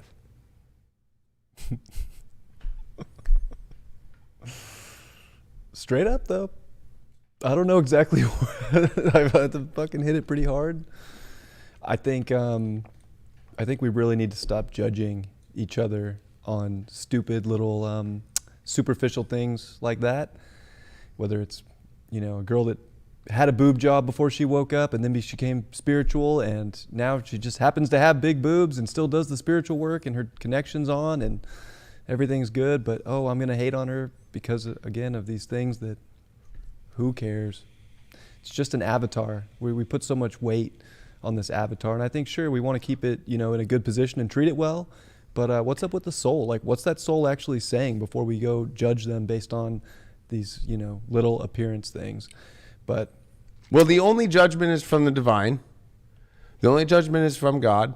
And the only judgment really, if you were to actually be, even though you're not there, is just to be like, where's the spiritual receipts? That's my thing, is like, if you're going to say things, like if I say something to a woman that I'm dating and I'm like, here's some advice. I'm not telling you what to do, but like, if you want some advice, and they usually are like, yes, please give it to me. And it's like, here, I've done 3 lectures that have covered it. I've done 6 years of actual my own research and my own creating of the information that helps millions of people. It's not like, well, I just listened to fucking this person and I just took it right now and you need to be doing that. It's like, no. My advice comes from shit that actually has helped millions of people, and it might not work for you. But I'm going to use the divine's work to help you. And if you want to take it, I will still love you. And if you don't take it, I will still love you. So it's like one of those things where it's like, I think that's actually my biggest fucking red flag, is the whole spiritual judgment, especially on somebody who's running lifetimes around them, this life. And they're sitting around, don't even know where they're going yet and what they're doing, but they're acting like it. And that's like the most unattractive shit I've ever felt in my life. It's so unattractive. And that's why, I guess I have Venus square Saturn. It's like anything not on the mission, God's not going to let me have. Anybody who doesn't have Venus and Leo energy, a fucking woman who wants to be a star energetically, she has to be beautiful as fuck. She has to fucking be a shining fucking goddess, or I'm not fucking into it. And with that Saturn in Scorpio, she better fucking really fucking know her fucking power, and she better know that her sacral energy is fucking powerful, or I'm not into it. Straight up. Straight up. Bye. Later. I think it's totally fine to have, what you want. Later. Have what, know what you want and go after that and trying to track that in. Like, if you want beautiful women, if you want a beautiful man, a masculine man, a strong man, whatever it is, yeah, put that out there. Like, I'm not saying that, because I mentioned like the superficial things, but that was in a different, sense. It's like, we all have things we're attracted to. If you're not attracted to it, don't waste your time with it. Like, attraction's so important too. So yeah, go after what you're attracted to in life with everything, anything you build a relationship to. If it's not like aesthetically pleasing and lights you up, what's the point? What's the point?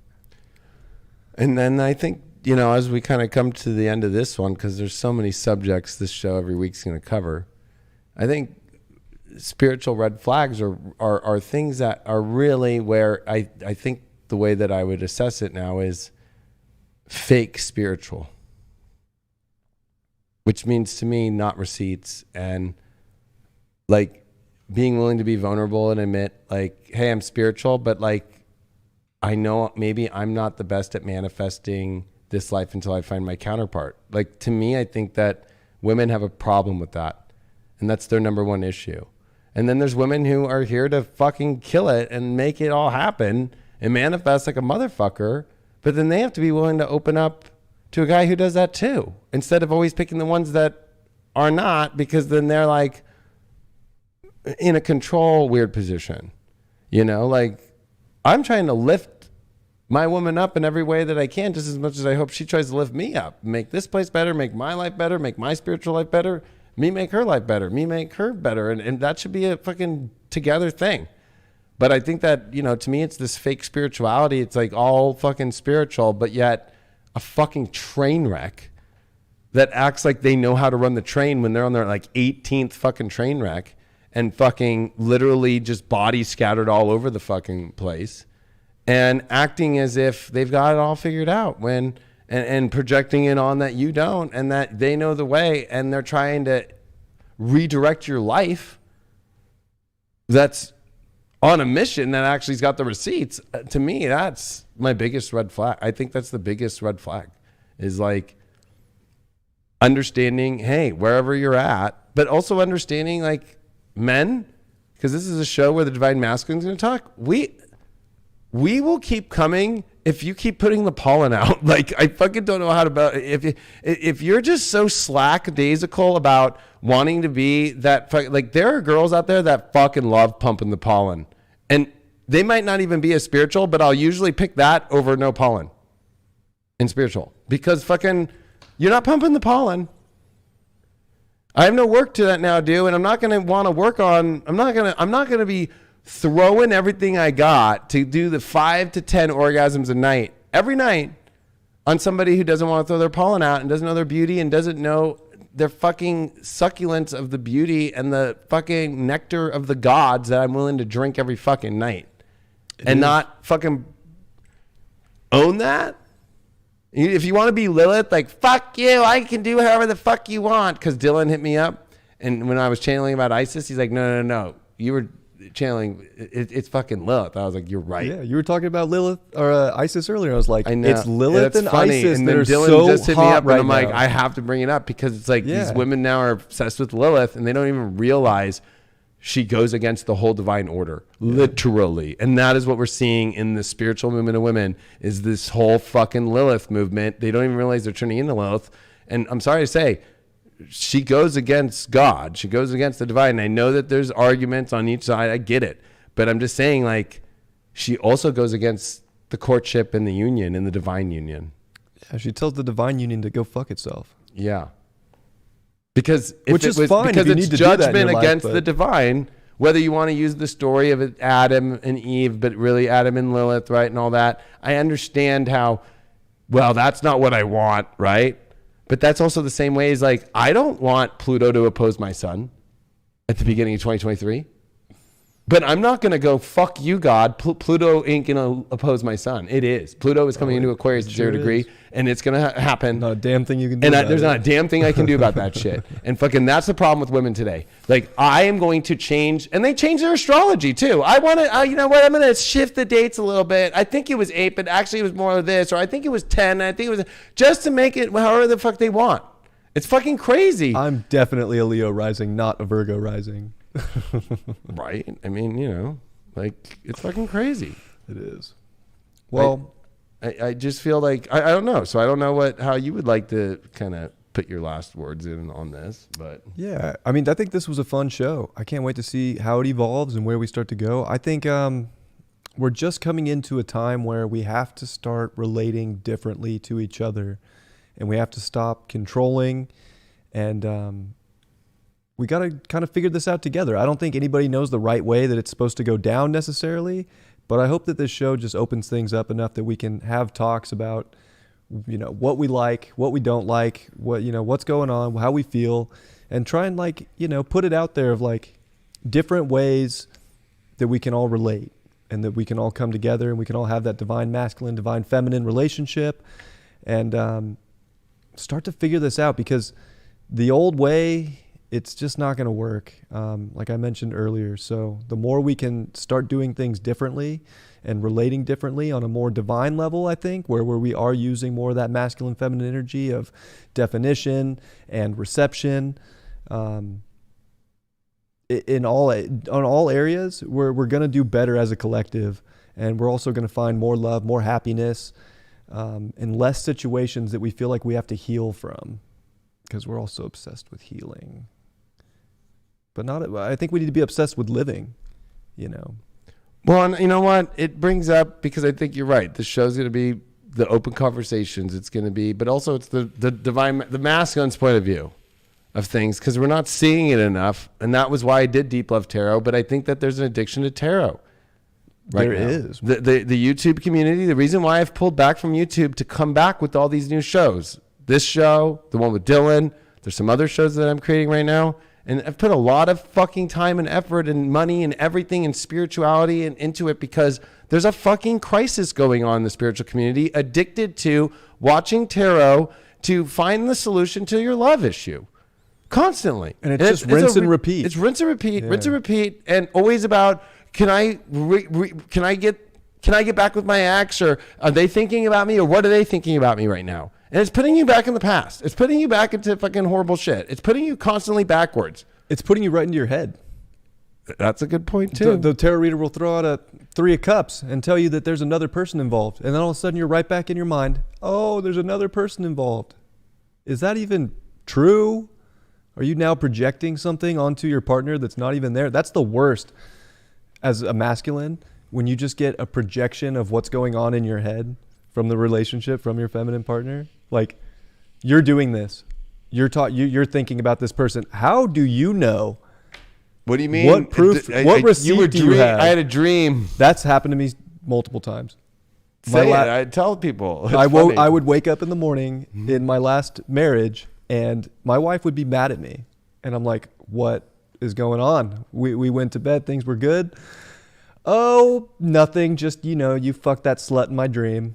Oh, I'm so sorry you dreamt that." And I got the cold shoulder the rest of the day. Like, it's crazy. Like, that's the kind of crazy projections that we can't do to each other. Like, we got to take responsibility for our own subconscious, our own emotions.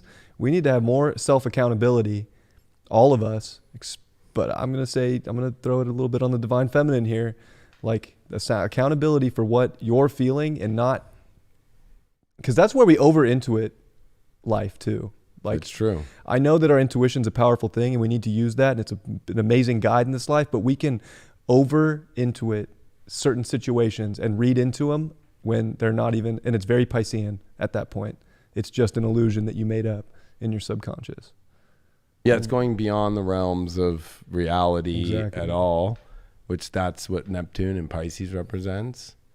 And I think that, you bring up these interesting points, and I think that they're so valid to this moment, especially with the tarot thing. It's the same thing where it's like, I did that show because, like, you never knew what you were going to get every time you saw me on that show every week. Like, I was literally reading the astrology with the cards, and I was being fucking whatever it was real. I wasn't trying to pump up hope, and I wasn't trying to pump up disaster. I was reading whatever the fuck it really was. And it was a fucking show that I was like, this is the truth. Like, I'm going to just fucking give it to you. And I'm just going to say the reason why that I'm not doing that show anymore too is, like, go look at the people who are doing your love readings. Do you think that they even know what dating is? Do they even go on dates? Like, half of them, you can't see their face. And the other half, I'm sorry to say, it doesn't look like they've actually ever been on a one-night stand. Or that they've ever actually been through a relationship where somebody did something like ghost them. And so, like, people need to wake up. And I feel like this is the new way, as my channel has always been about innovating this spiritual space. And that, to be the first tarot reader that reached 1 million fucking views on one video, I feel like I did it.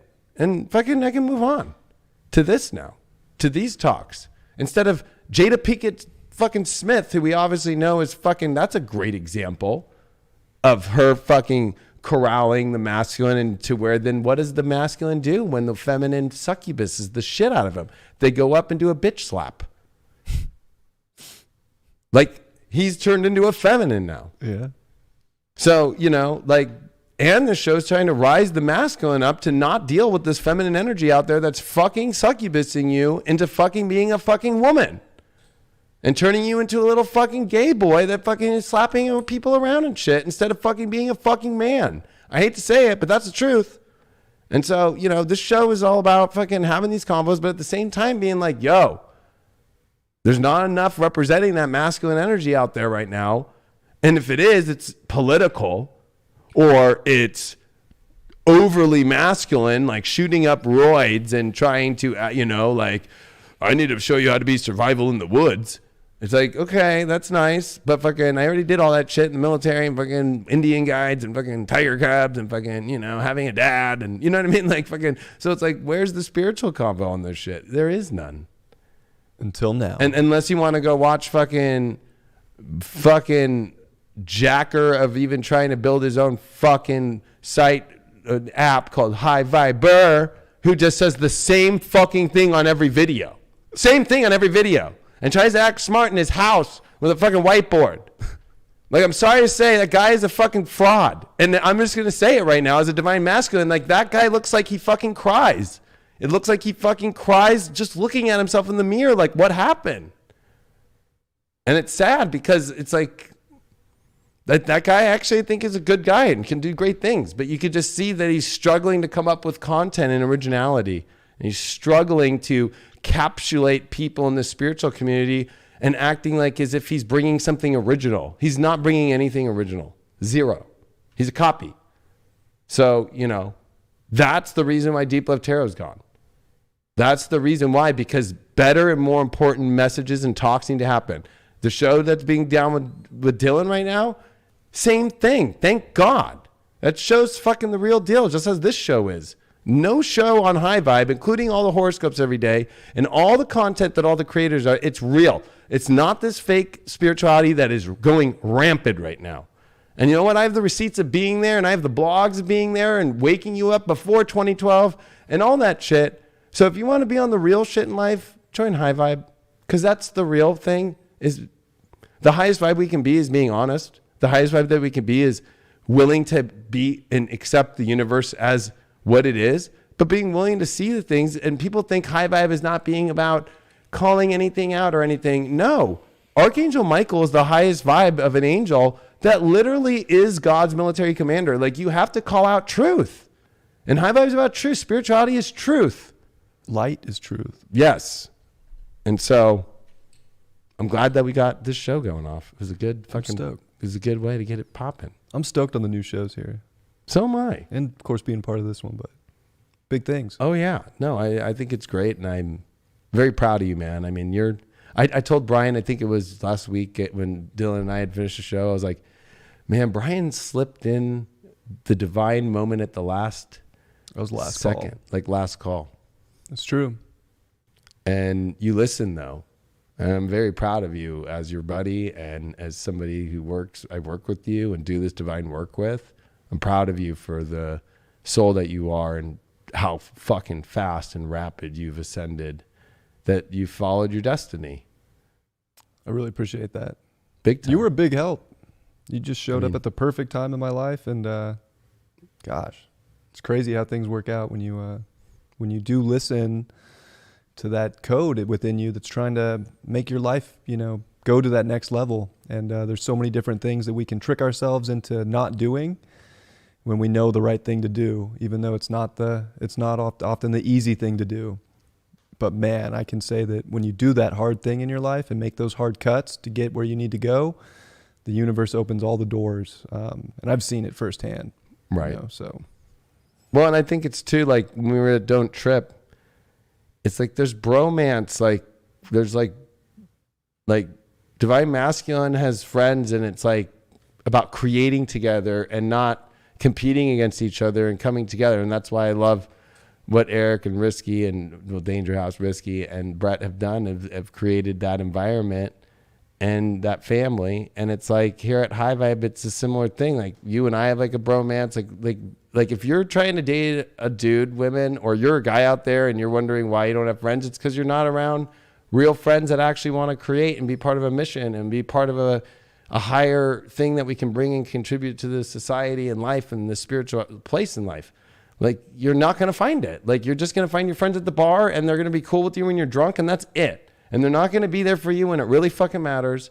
They're not going to be there when you run out of your fucking dime bag. They're not going to be fucking friends with you and any of that shit.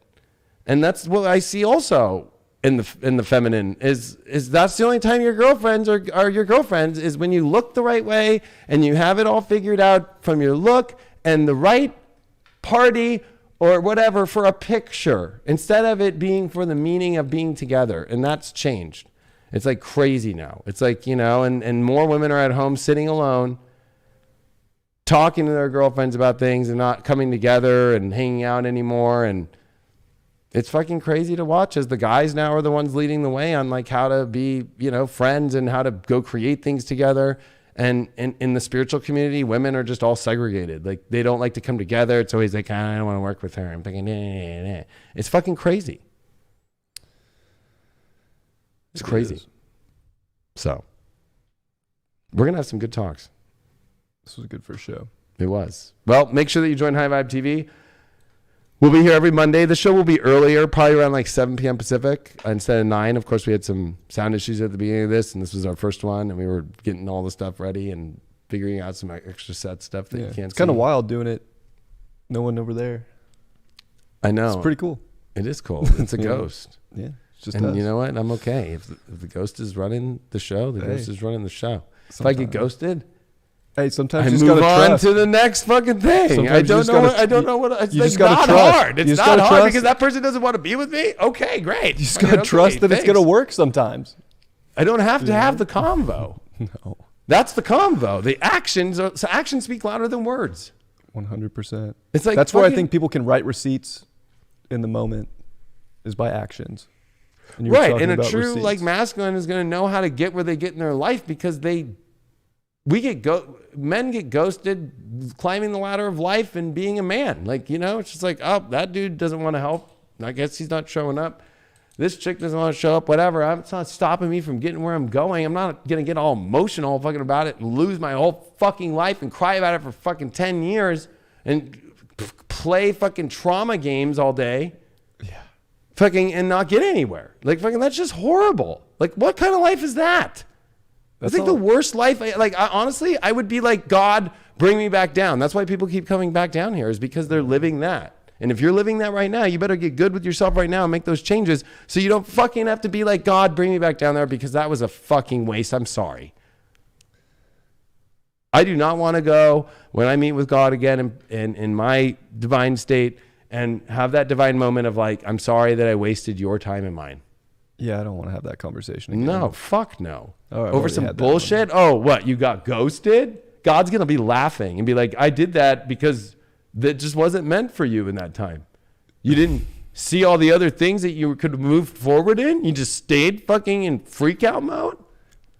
Which brings me to like the thing I think is very important is non-attachment. Just as important as it is to get into something, it's important to be able to get out of it and not be attached to the situation and move forward. Yeah, and that's not easy. I know it's not as easy for me. I tend to not get into a lot of things until it's a big deal. I can get in hard.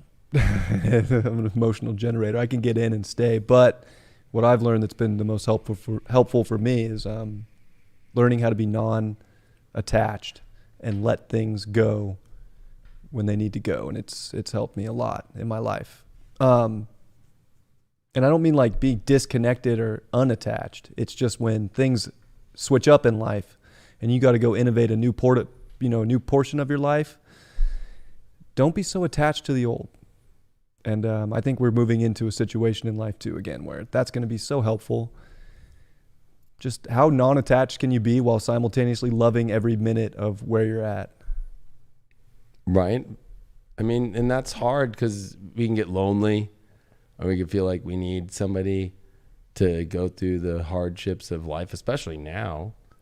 But I think when you get right with yourself and you have a mission, and I think that's what the divine masculine teaches the feminine is, hey, there's a mission out there and you can do it, but we only can do things in life all together. And so divine union is a beautiful thing, but women have to take down their guards of like trying to protect an empty field that has nothing built on it, as if it's going to be taken away from them or something.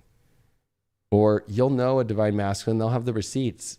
I was married. Do you think that my ex-wife fucking went with no money and all that shit? That I took care of that chick to make sure when it didn't work out.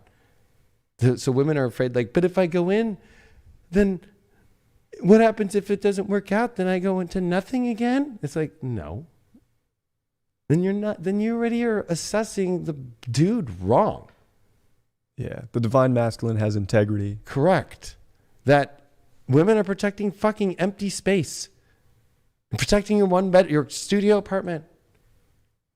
But if you end up back there, isn't that ending back up at the same place? You want to end up in a better place, right? That's even taking on something like a man that's got it going on. Instead of fucking, oh no, I'm going to stay away. I'm too afraid because I don't want to end up with nothing. That's retarded. Fucking retarded. So, like, the stupidest thing on the fucking planet without even, like, zero spiritual mind at all in that. Zero. And even understanding cycles and how it all works. So, These talk needs to happen. And even if you think I'm a red flag, I love you. And make sure that you tune in every Monday night. We'll be here. And of course on the apps, High Vibe TV. And that's where you're missing out on all the daily content, all the amazing content, the weekly horoscopes, the deep astrology. And of course, full disclosure, which that's the show we can't do. I do with Natalie. We can't do that one on here because we talk about the stuff that we can't talk about. So you're missing out on a lot. And plus the community element and so much more. And it's all on your iPhone, your Android, your Roku, or your Apple TV, or your website. So appreciate you all very much. Appreciate you, Brian. And we'll see you all on the next Spiritual Daddy. Spiritual Daddies. Love you all. Adios. See you all later. Bye-bye.